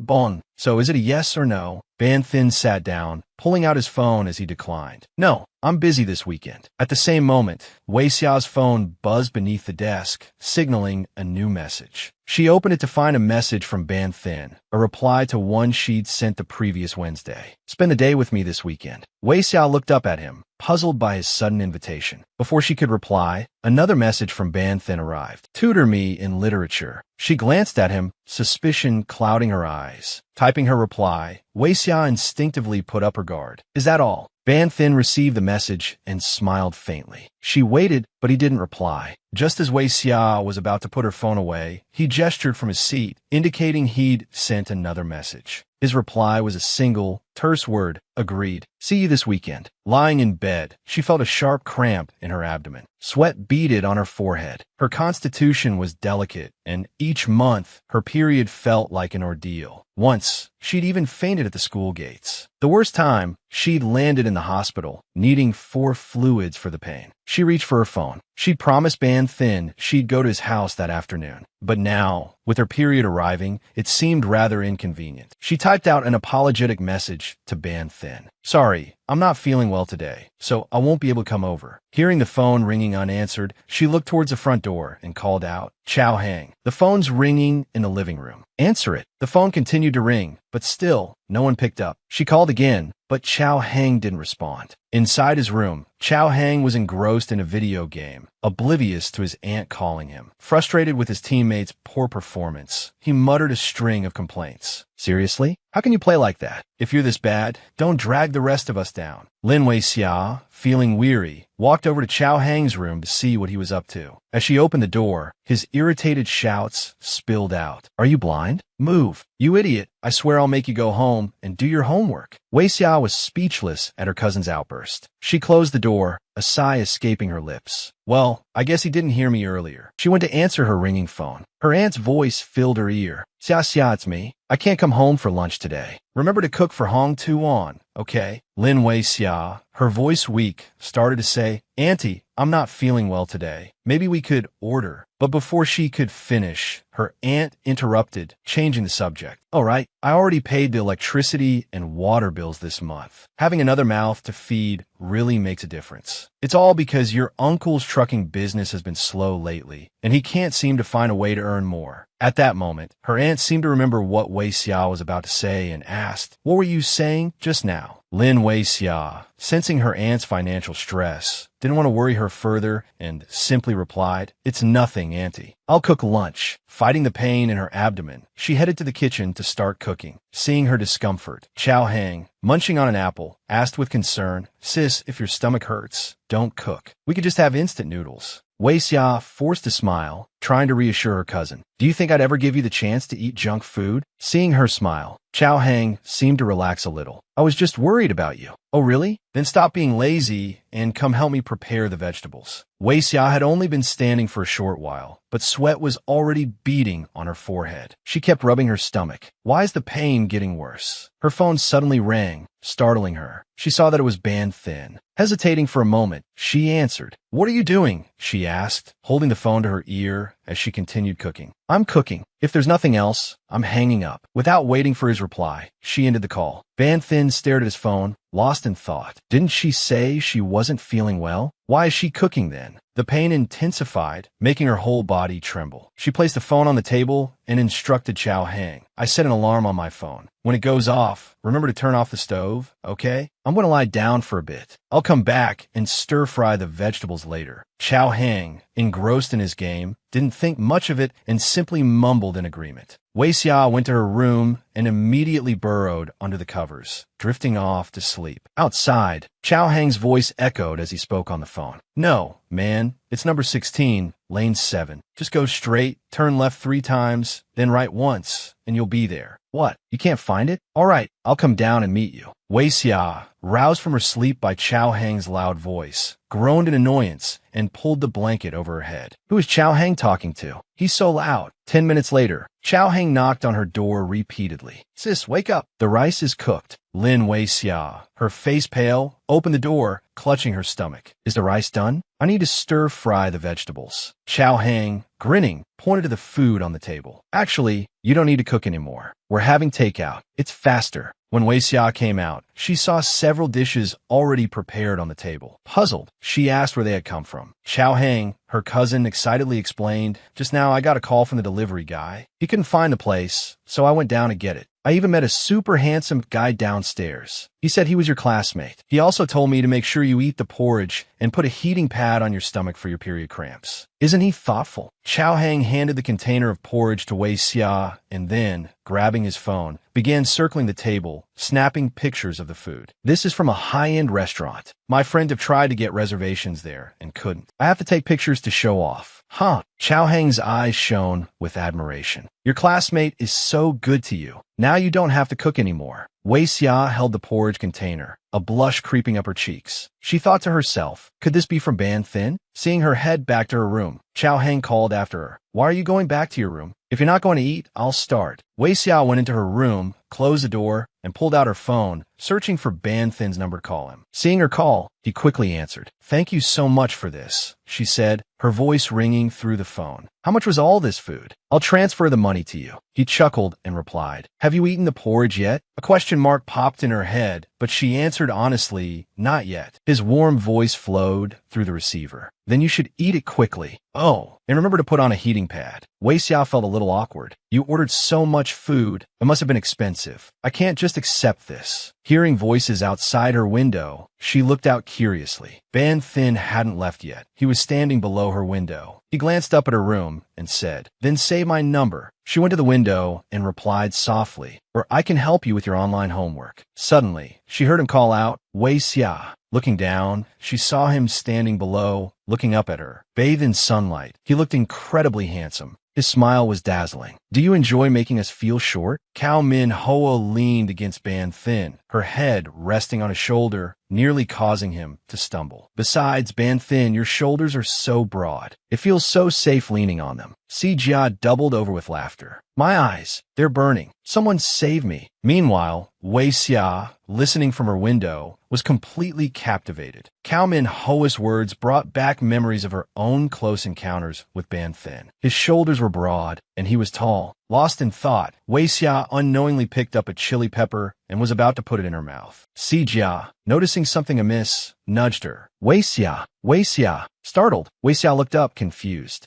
Everyone's eyes were on her. Why are you eating a chili pepper? Seeing her confusion, Si Jia pointed at her mouth. You have a chili pepper in your mouth. Wei Xia finally realized she was about to eat a chili pepper. Embarrassed, she tried to explain. Oh, I thought it was a green bean. Bon tin choikud. What were you thinking about so intently? Do you really like chili peppers that much? Wei Xia immediately understood his implication. His words caused her to choke, coughing uncontrollably. Si Jia, concerned, offered her a bowl of soup. Here, have some soup. Just then, a male student walking behind Lin Wei Xia accidentally bumped into her. Excuse me, excuse me. The bowl of soup in her hand wobbled and crashed to the floor. Soup splattered all over her. Lin Wei Xia, startled by the hot liquid, quickly stood up. Her clothes were now stained with the soup, looking quite messy. Si Jia, worried, called out, Wei Xia. The young man who had bumped into her turned back with a tense expression. Oh no, this is bad. Midterms. My midterm scores weren't good because I was distracted at the time. Lin Wei Xia, confused by her friend's seemingly random statement, looked over at her. Outside, Si Jia clenched her fists. Ban Thin, she declared. I won't give up on him, and I definitely won't lose to you. Without waiting for Wei Xia's response, Si Jia quickly walked away. Only then did Wei Xia understand the meaning behind Si Jia's words. A look of bewilderment crossed her face. What? Inside the classroom, while Wei Xia was diligently working on her assignment, she heard someone shouting at the front and looked up. A male student was berating a female student in front of the class. You clumsy idiot. You dared to bump into me? Do you want to die? Sorry. It was an accident, the girl stammered. The boy continued to harass her. My clothes are dirty. You have to pay for them. The girl, clutching her forehead where she'd been bumped, apologized again. I'm really sorry. Seeing the girl being bullied, Lin Wei Xia stepped forward to shield her. She didn't do it on purpose. How much will it cost to clean your clothes? I'll pay for it. Fine. The boy relented. I'll let you off the hook this time, for the sake of his pretty face. Next time, watch where you're going. The girl bowed her head and thanked Lin Wei Xia. Thank you so much. Actually, I wanted to ask if I could borrow your notes for the main subject. Lin Wei Xia readily agreed. They're on my desk. Just take them. If there's anything you don't understand, feel free to ask me. Seeing her quick agreement, the girl felt even more grateful. Okay, thank you. As Lin Wei Xia left the classroom, she saw Ban Thin standing there. He had been there for a while, it seemed. He turned slightly, glancing at her. As she started to walk away, he stuck his foot out, blocking her path. Seeing this, she bristled, ready to give him a piece of her mind. Hey, you. But before she could say anything, he held out the necklace she had lost earlier. You left this behind at lunchtime. She reached out for it. Give it back. Ban Thin held the necklace up high. Seeing her reaction, he teased. It seems pretty important to you. I wonder who gave it to you.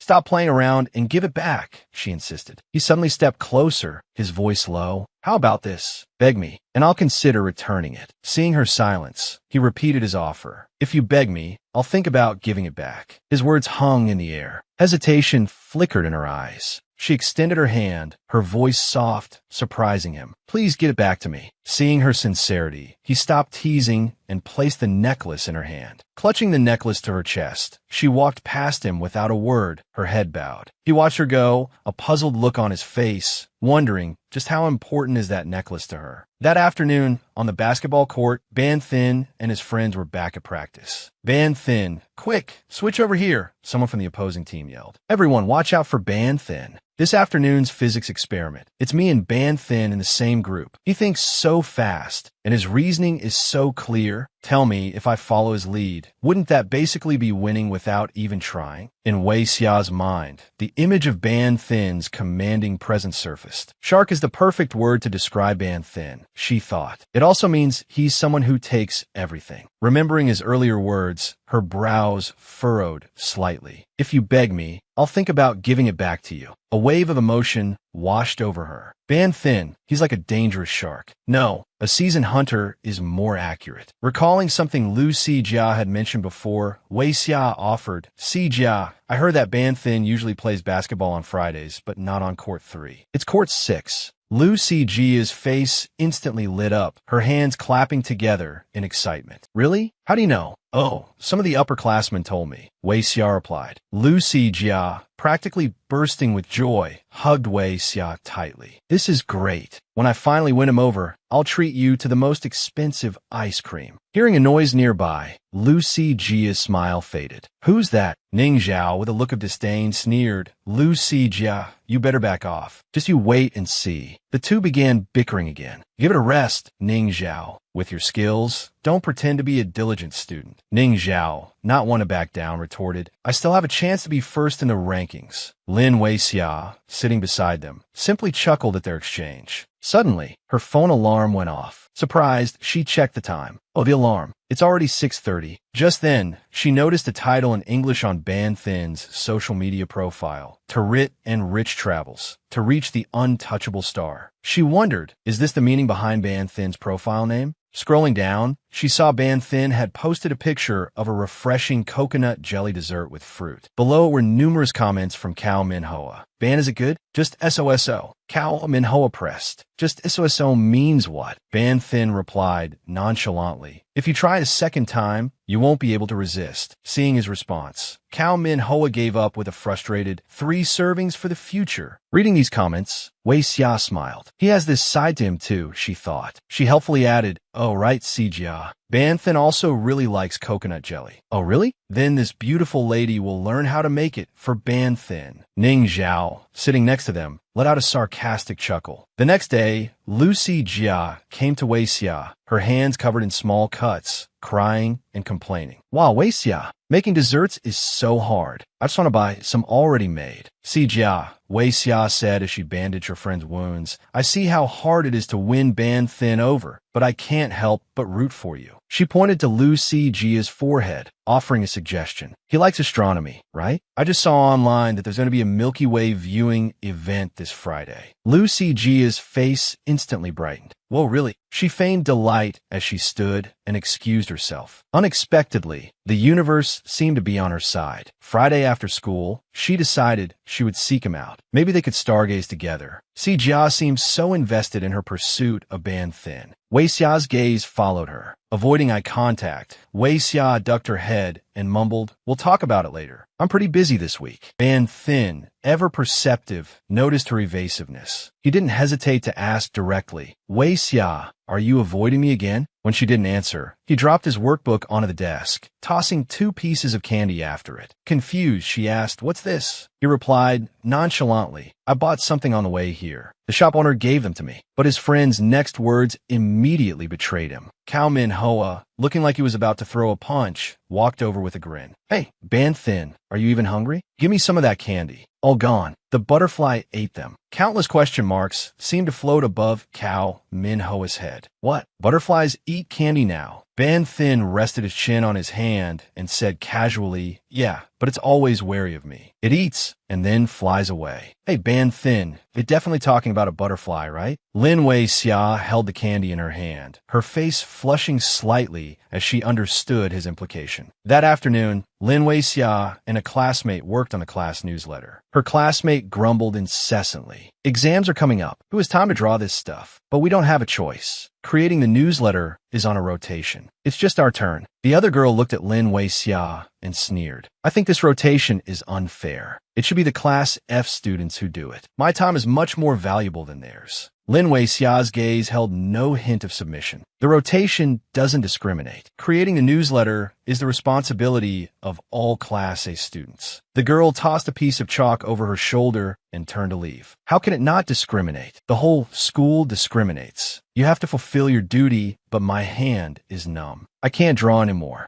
Lin Wei-xia felt a pang of frustration, but she didn't want to argue, so she resigned herself to completing the newsletter alone. After a while, she finally finished. Finally done. She picked up her phone to check the time, only to find the screen black from a dead battery. I was so engrossed in drawing that I didn't realize it had gotten so late. And my phone's dead too. Lin Wei-xia slung her bag over her shoulder and was about to leave the classroom when she heard the sound of a piano coming from down the hall. Curious, she walked towards the sound and peeked through the door. Inside, 3 girls were playing together. Let's play a little sad song one more time. It's getting late. Let's go home. Okay, one more time, then we'll go. Standing outside, she listened to the melodious music and began to mimic the movements of playing the piano. Lin Wei-xia was lost in her own world. She imagined herself on stage, becoming one with the instrument, as if she couldn't live without it. Lost in her reverie, she didn't notice the girls inside opening the door. Let's grab some late-night snacks. One of the girls immediately declined. I can't. My driver is waiting downstairs. Startled, Wei-xia snapped out of her daydream and covered her mouth to stifle any sound. Relieved that no one had noticed her, she hugged her cheeks with a giggle. Thank goodness no one saw me. I would have looked so silly. I should really head home soon. It's getting very late. As Wei-xia walked down the hallway, a shadow enveloped her. Oh my goodness, is there a power outage? She thought. No, that can't be right. It's probably just the school turning off the power because it's so late. She put a hand on the wall, feeling her way down the stairs. This night blindness is such a nuisance. I can't see a thing, she muttered to herself. It's so quiet. I'm probably the only one left. I'll just take it slow. Suddenly, her foot missed a step and she began to tumble. Wei-xia braced herself for a faceplant, a cry of alarm escaping her lips.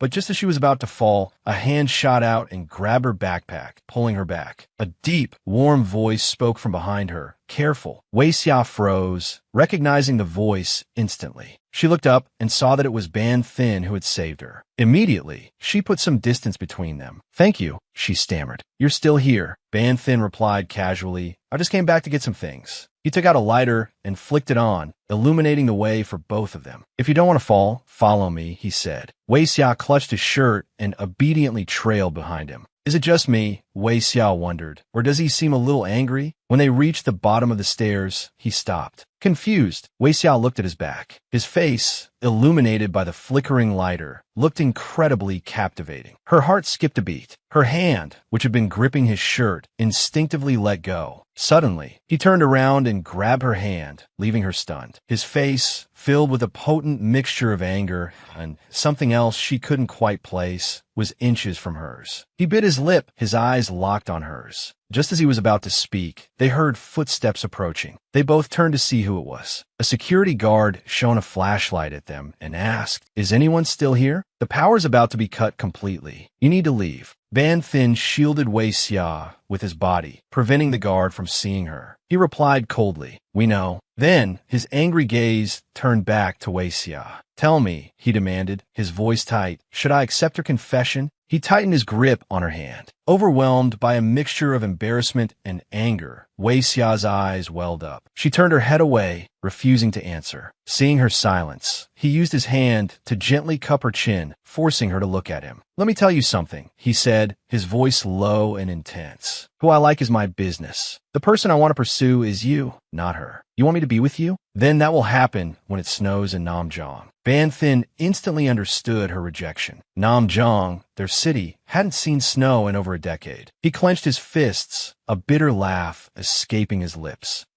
So that's impossible then." Before leaving, he added, "Don't speak too soon." From that day on, Wei-xia began avoiding Ban Thin. Whenever she saw him, she would immediately walk away. Wei-xia, a classmate, asked, "We're going camping this weekend. Do you want to come?" She quickly declined. "I can't. I have to help my family at the shop this weekend." From that day forward, she found excuses to decline every class activity and invitation from the Class A students. Ban Thin, sitting in front of her, knew she was avoiding him. He slammed his pen down on his desk in frustration. Seeing Wei-xia repeatedly turn down some of the girls, they started whispering amongst themselves. "Isn't she just acting all high and mighty because her grades are a little better than ours?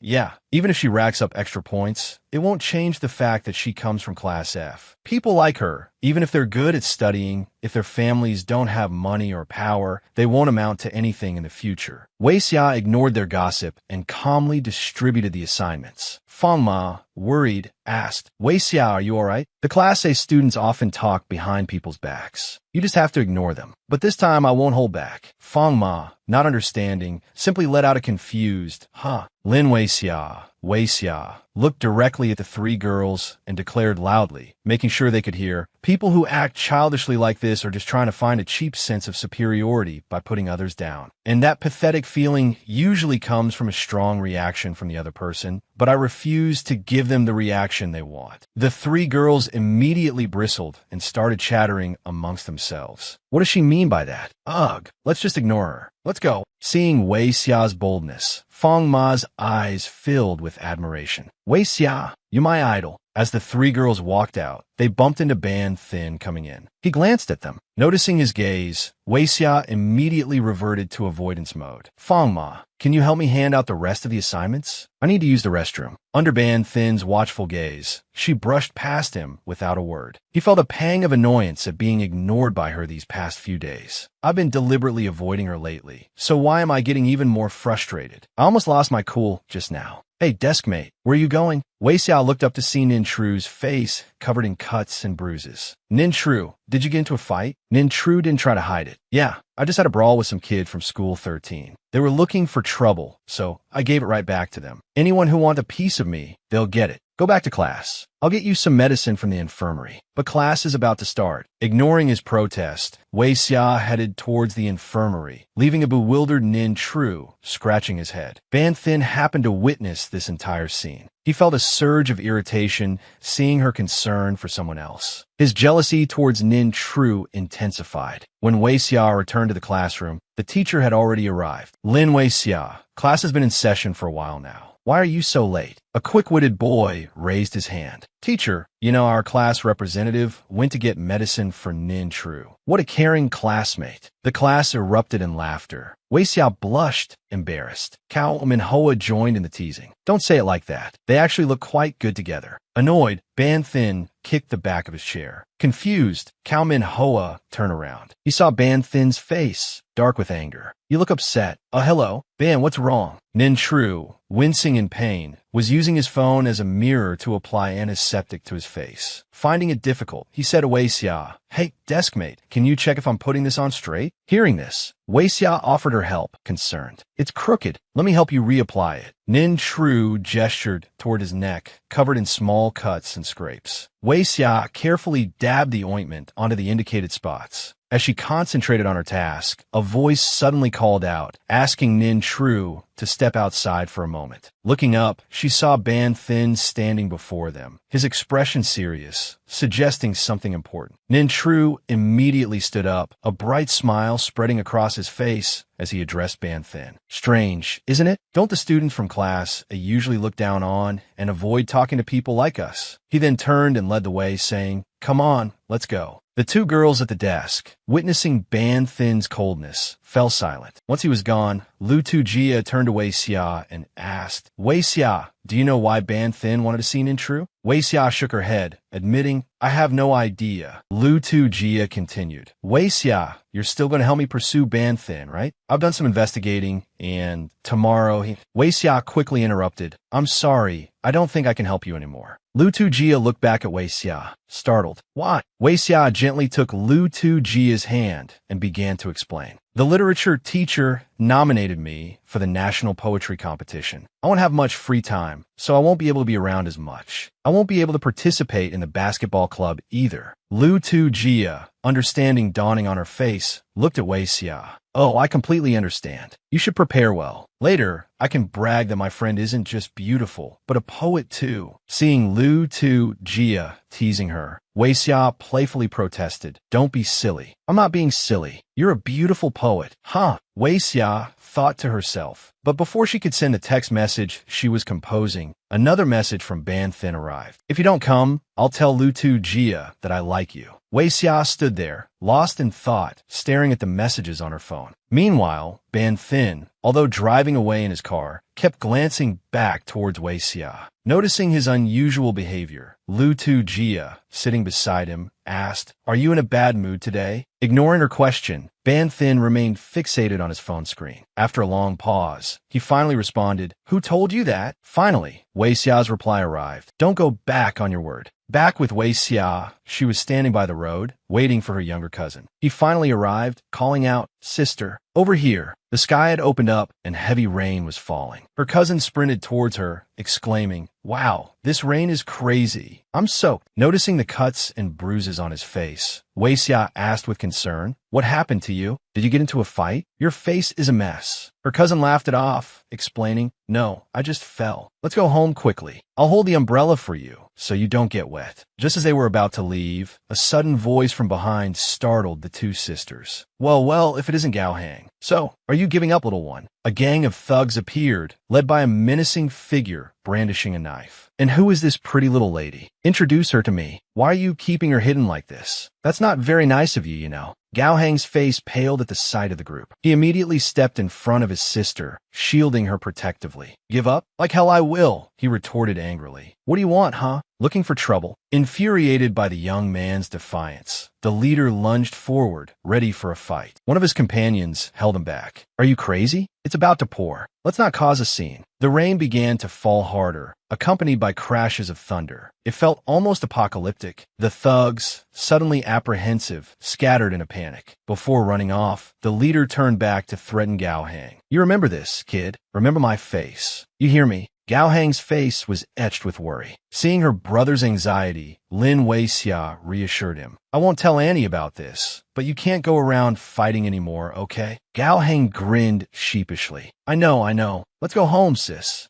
The two siblings turned to leave. The forecast said it's not only going to rain this weekend, but it's going to be really cold too, Gao Hang remarked. "You're not going out, are you?" Lin Weixia replied, "I have to. I promised to help a classmate study." Time flew by, and the weekend arrived in a blink. Lin Weixia, as planned, went to Ban Thin's house. Reaching the front door, she hesitated, a flicker of uncertainty in her eyes. Taking a deep breath, she finally rang the doorbell. The doorbell had barely finished chiming when a voice from behind startled her. "Come." She turned to see Ban Thin standing there, seemingly having materialized out of thin air. Lin Weixia stepped inside, and Ban Thin led the way, opening the door to his home. Lin Weixia gasped, taken aback by the sheer opulence of the place. Catching sight of the pool outside, she couldn't help but express her admiration. "Is that a swimming pool?" Noticing Lin Weixia staring at the pool, Ban Thin said, "Feel free to look around if you like." Intrigued, Lin Weixia asked, "I heard you don't let outsiders use your pool. Is that true?" At her question, Ban Thin leaned in close, his voice a near whisper against her ear. "Do you think you're an outsider?" Startled by his proximity and the low timbre of his voice, Lin Weixia looked up at him, then quickly averted her gaze, a blush creeping up her cheeks. Ban Thin then walked towards the pool and opened the door leading outside. "Come and have a look," he invited. Lin Weixia eagerly followed him out to the pool area. The impressive sight of the pool filled her with delight. After taking a moment to admire it, she asked, "Ban Thin, do you like swimming a lot?" "I like sinking underwater," Ban Thin replied, holding my breath until I'm almost to my limit. "It feels like I can leave the whole world behind. It's incredibly liberating." Lin Weixia imagined the scene he described, a shiver running down her spine. "Is that so?" she murmured, a hint of fear in her voice. Suddenly, a hand touched her shoulder. Ban Thin, standing behind her, asked, "Do you want to try?" Then, Ban Thin gave Lin Weixia a shove, and she cried out. She thought she was about to plunge headfirst into the pool, but suddenly, an arm wrapped around her, startling her. Ban Thin had caught her, preventing her fall. Lin Weixia, mortified, couldn't utter a word. Her mixture of fear and shock made Ban Thin laugh heartily. "Ha, look how scared you were." Lin Weixia, crimson-faced, hung her head, unable to meet his gaze. "Ban Thin," she finally managed, looking up in annoyance. "That wasn't funny at all." Her sharp reaction startled him. They stared at each other for a moment, the air thick with awkwardness. Lin Weixia broke the silence. "It's cold out here. Let's go inside and talk about the paper." They headed back into the study. Taking advantage of the opportunity, Lin Weixia took a moment to look around. The paintings on the walls were unusual, capturing her attention. She paused before one painting and Ban Thin explained, "That photo in my study is one I took on a mountain in the Northwest. I sat there until midnight. Not only did I get altitude sickness, but I also slid down the mountainside. Broke my leg. I still have a steel pin in it." Lin Weixia, intrigued, responded, "Wow, you're quite the adventurer." Ban Thin handed her a glass of water. Looking at it, Lin Weixia noted that it was room temperature, not too hot. He returned to the earlier incident. "I just like watching two lonely satellites twinkling together. Eventually, even their shadows overlap." Lin Weixia picked up the thread of his thought.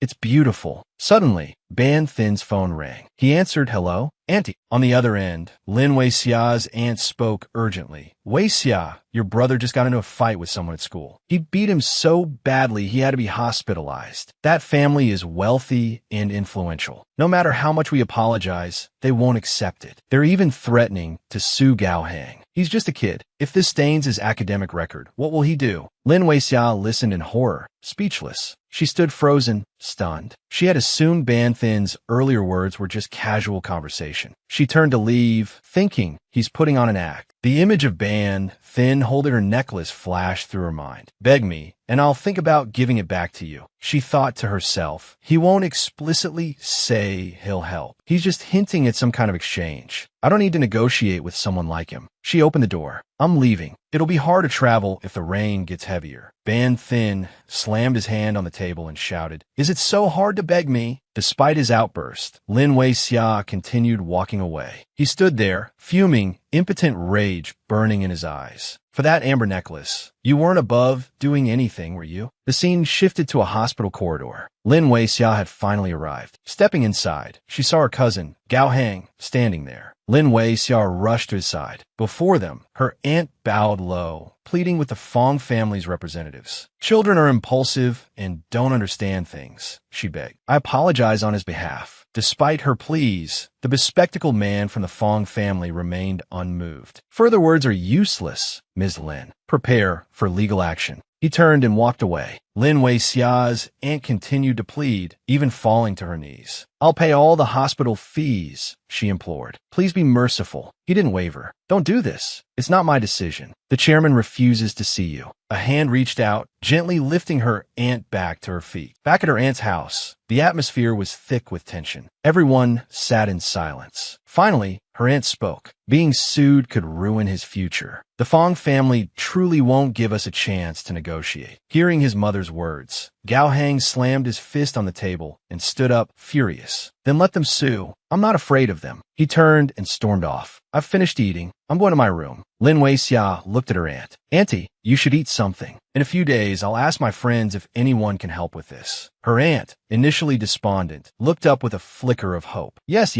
your school has many students from wealthy families. Surely someone can help." Aunt and niece exchanged a small, hopeful smile. "Thank you for worrying about your brother," her aunt said warmly. Lin Weixia smiled back. "It's nothing." The scene shifted to the next day. A student angrily swept the schoolyard with a broom. "It's all because of those idiots from School 13. I'm stuck with yard duty. This is so infuriating." Seeing her classmate, Nin Tru, fuming and cursing, Lin Weixia thought to herself, "That's Nin Tru. I thought he wasn't coming today." Suddenly, a hand clamped down on Nin Tru's shoulder. "Did you just mention School 13? The young man jumped, startled, his face paling. Nin Tru spun around, panicked. "You scare me to death. Who is it?" Seeing Lin Weixia standing there, she asked pointedly, "Nin Tru, do you know Fuang Hai Duong for junior high?" Nin Tru thought for a moment, scratching his head. "No, I don't. Why?" Lin Weixia quickly explained the situation. "My brother got into a fight with him and ended up in the hospital. They refused to accept our compensation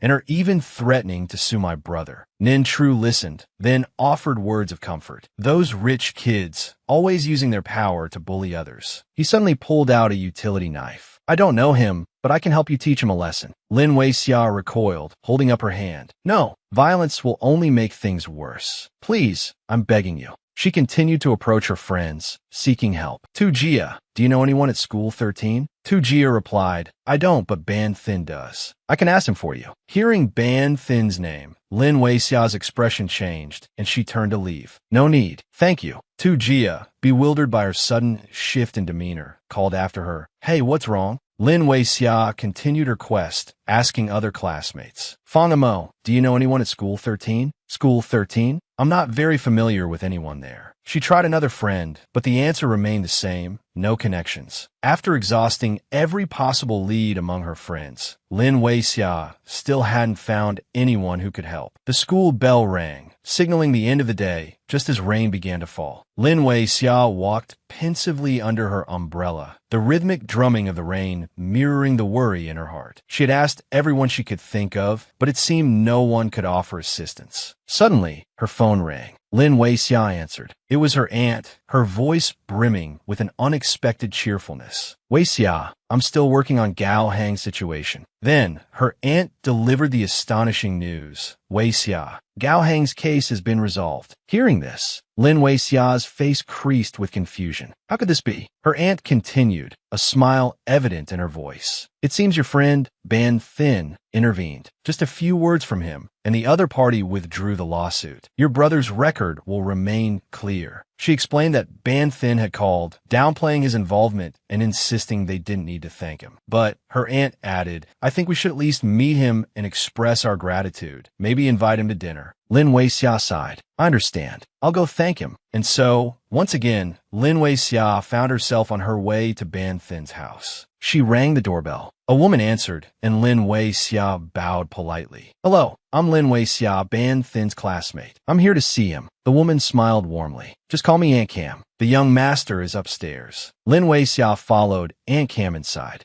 As she walked, Lin Wei-xia glanced around curiously. Something felt strange. What was going on? She fumbled for a light switch. As the lights flickered on, she saw a group of young men lounging around, surrounded by bottles, ashtrays, and a general air of disarray. Ban Thin sat among them, his face etched with a deep melancholy, silent and unmoving. Lin Wei-xia approached him. Ban Thin, she began, thanks to you, Gao Hang's situation has been resolved. If it weren't for your kindness, this wouldn't have been possible. Thank you. Ban Thin let out a cold laugh. Am I really that kind? He finally looked up at her, his eyes sharp. Lin Wei-xia, he said, could you be any more fake? If you don't want to be here with me, just leave. His words hung in the air, leaving Lin Wei-xia speechless. After a long, heavy silence, she finally responded, fine, I won't bother you anymore. As she spoke, she placed the small bag of food she had brought onto the floor. Suddenly, Ban Thin raised his hand to his head. A single drop of blood trickled down his fingers. He seemed to feel no pain. As Lin Wei-xia turned to leave, the heavens opened and a torrential downpour began. Ban Thin stared at the blood on his hand, the crimson stain stark against his skin. The wound was bleeding, but he felt nothing. He clenched his fist, watching the blood drip onto the floor. He grabbed his phone and frantically dialed Lin Wei-xia's number. But all he heard was the monotonous ringing, followed by the automated message. The number you have dialed is not available. Frustration boiled over, and he hurled the phone across the room. He buried his face in his hands, a choked sob escaping his lips. In the end, he whispered, his voice thick with despair, you all abandon me, don't you? Ban Thin plummeted into an abyss of pain. Physical pain was nothing compared to the torment in his soul. He felt as though unseen hands were dragging him further into the darkness. Unconsciously, he cried out, no, no, mother. A voice echoed faintly, calling his name again and again. Ban Thin, Ban Thin. He opened his eyes to find Lin Wei-xia standing over him, seemingly having been there for a while. His hand gripped hers, startling her slightly. She had been applying medicine to his wounds. Ban Thin, startled, asked, are you afraid of me? He released her hand. He closed his eyes again, his voice flat with despondency. The medicine's applied. You can go now. Lin Wei-xia, obedient to his dismissal, turned to leave. Suddenly, a voice called out from behind her. Wait, Miss Lin. Aunt Cam, holding a small box in both hands, approached Lin Wei-xia. The young master doesn't usually get close to anyone, she explained. But you're the first girl to visit his home. Please, take this medicine to him. He shouldn't be angry, I think. Lin Wei-xia reached out and took the box from Aunt Cam. Every year on his birthday, he goes out alone and comes back with these injuries. Aunt Cam continued, her head bowed slightly in a gesture of deference. No matter how many times I ask, he never says a word. If he has done anything to offend you, I apologize on his behalf. Aunt Cam turned and left. Lin Wei-xia knelt down beside Ban Thin, who had opened his laptop. Seeing the screen, Lin Wei-xia asked curiously, "Are you watching Game of Thrones? Which character do you like the most?" Ban Thin was silent for a moment, seemingly lost in thought. Instead of answering, he posed his own question. "What about you? Who do you like?" Lin Wei-xia replied instantly, "Arya, because she's so brave." Ban Thin opened a can of beer. "I don't really like anyone much. All the characters have a tragic element to them. If I had to choose, maybe Tyrion." He opened another can. He raised the can, a pensive look on his face. "My very birth was a tragedy. My mother died, giving birth to me." He brought the can to his lips and drained it in one long swallow. He continued, "But he was a lecherous, frivolous man. Who wouldn't hate him?" Lin Wei-xia's voice was bright. "But to me, his lechery and frivolity were just a way to hide his kindness. Even though he was a dwarf, he faced the scorn of the world and the hatred of his family. He understood the truth, but he chose to keep living." Intrigued, Ban Thin asked, "Have you seen it all?" Lin Wei-xia closed her eyes, her expression serene. "Not yet, but I've read the original novels." Ban Thin laughed loudly. "Haha, you read all of that dense material?" Lin Wei-xia replied simply, "Yes. I didn't have many friends, so I didn't have much to do besides read." The rain outside had stopped. Lin Wei-xia stood up and looked out the window. "The rain has stopped. I should go." Before she could leave, Ban Thin reached out and took her hand. He smiled. "Didn't you say you came here to thank me? Stay and have a meal with me. You can go after you've eaten." Lin Wei-xia was startled by his touch. Just then, her phone rang, breaking the tension. "So it's a message from Aunt Lin. Xia Xia, have you arrived at your classmate's house yet? He's our family's greatest benefactor. Invite him to a good meal. I'll give you money when you get back." Lin Wei-xia paused thoughtfully after reading Aunt Lin's message. Lin Wei-xia opened the refrigerator, expecting to find it full of food, but instead, her phone, which she'd left on the table, began to ring. Busy with her hands, she said to Ban Thin, "Ban Thin, could you please answer the phone for me?" Picking up the phone, Ban Thin saw that it was Lu Si-jia calling. Hearing Lu Si-jia's name, Lin Wei-xia, who was cooking, suddenly froze. She rushed to grab her phone, but Ban Thin held a high out of her reach. He then answered the call, bringing the phone close to Lin Wei-xia's ear. "Hello, what is it?" Ban Thin continued to hold the phone against Lin Wei-xia's ear. "Wei-xia, what are you doing?" Lin Wei-xia had barely managed a me before Ban Thin coughed a few times beside her. Hearing the cough, Lu Si-jia asked, "Is someone there with you?" Lin Wei-xia stammered, blurting out,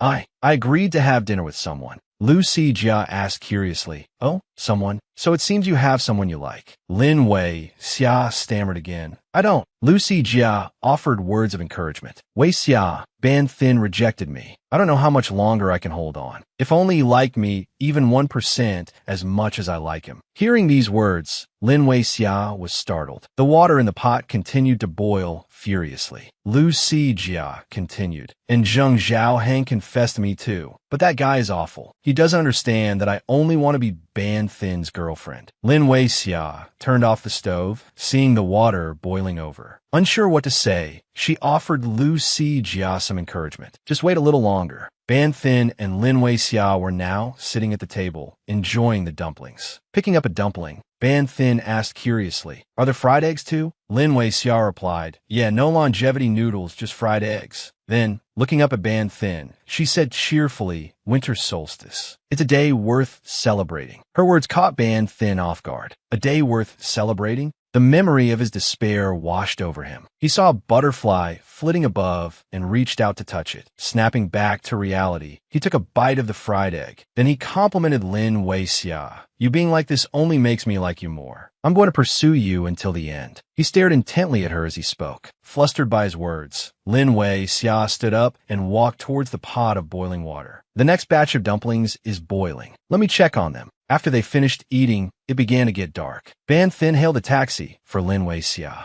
Suddenly, he opened the door and got into the taxi with her. Looking at him with a puzzled expression, Lin Wei-xia asked, "Why are you getting in?" Ban Thin glanced at her and said, "I'll take you home." Ban Thin's phone buzzed with an incoming call. It was a message from Cao Minhoa. "Ban, I'm being bullied. You have to help me get my face back." Apparently, he'd run into some kids from number 7 high school right after leaving the internet cafe. Seeing Ban Thin hadn't replied, the young man continued his barrage of messages. "Why aren't you answering? Don't you care about me anymore? Ban Thin coldly replied that he was busy and couldn't deal with it right now. Cao Min Hoa responded angrily. What the hell? How can you not deal with it? Ban Thin texted for a moment longer, then turned to look at Lin Wei Xia. She was drawing a smiley face on the car window. Gazing at her with a look of infatuation, Ban Thin thought to himself, because I have someone else to take care of. The taxi finally arrived at Lin Wei Xia's house. She stepped out of the car. As she headed towards her door, a voice called out from behind, Lin Wei Xia, wait a minute. Turning back, she saw Ban Thin's smiling face. Good night, he said. Hearing Ban Thin's sweet good night, Lin Wei Xia pressed her lips together slightly. Good night, she replied.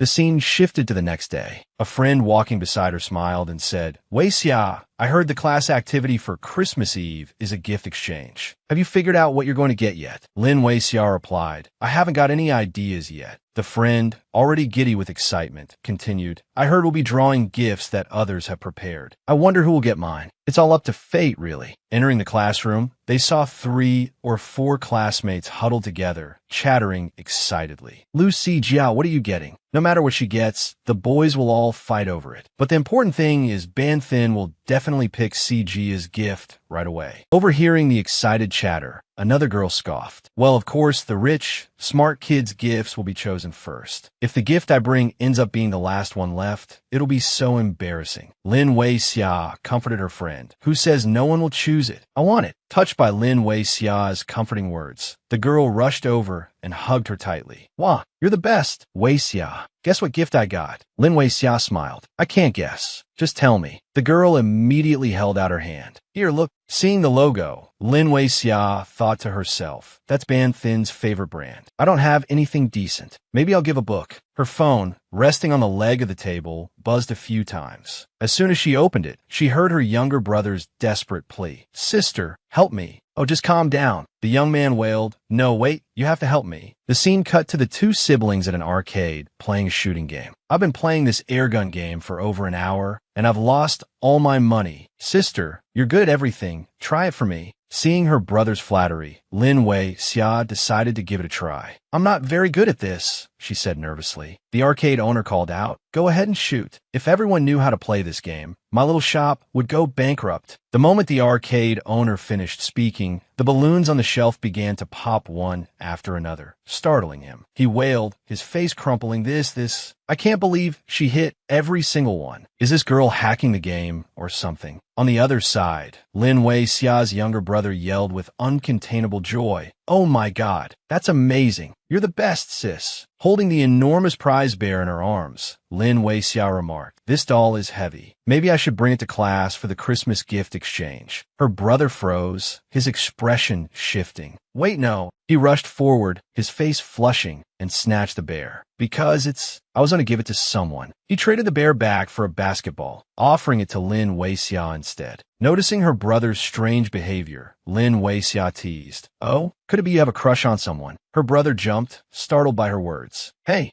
don't tell Mom when we get home. He quickly changed the subject. But how did you hit every shot? Teach me. Lin Wei Xia, seeing through his attempt to distract her, replied. The owner lowered the sights. So you just have to aim a little lower than usual. Oh, is that so? He mumbled. Lin Wei Xia held the basketball, her thoughts returning to the gift exchange. Maybe I should give the basketball, but it's a bit too boyish. Or maybe I shouldn't give a basketball. I should give iron. Anyone who draws it can use it.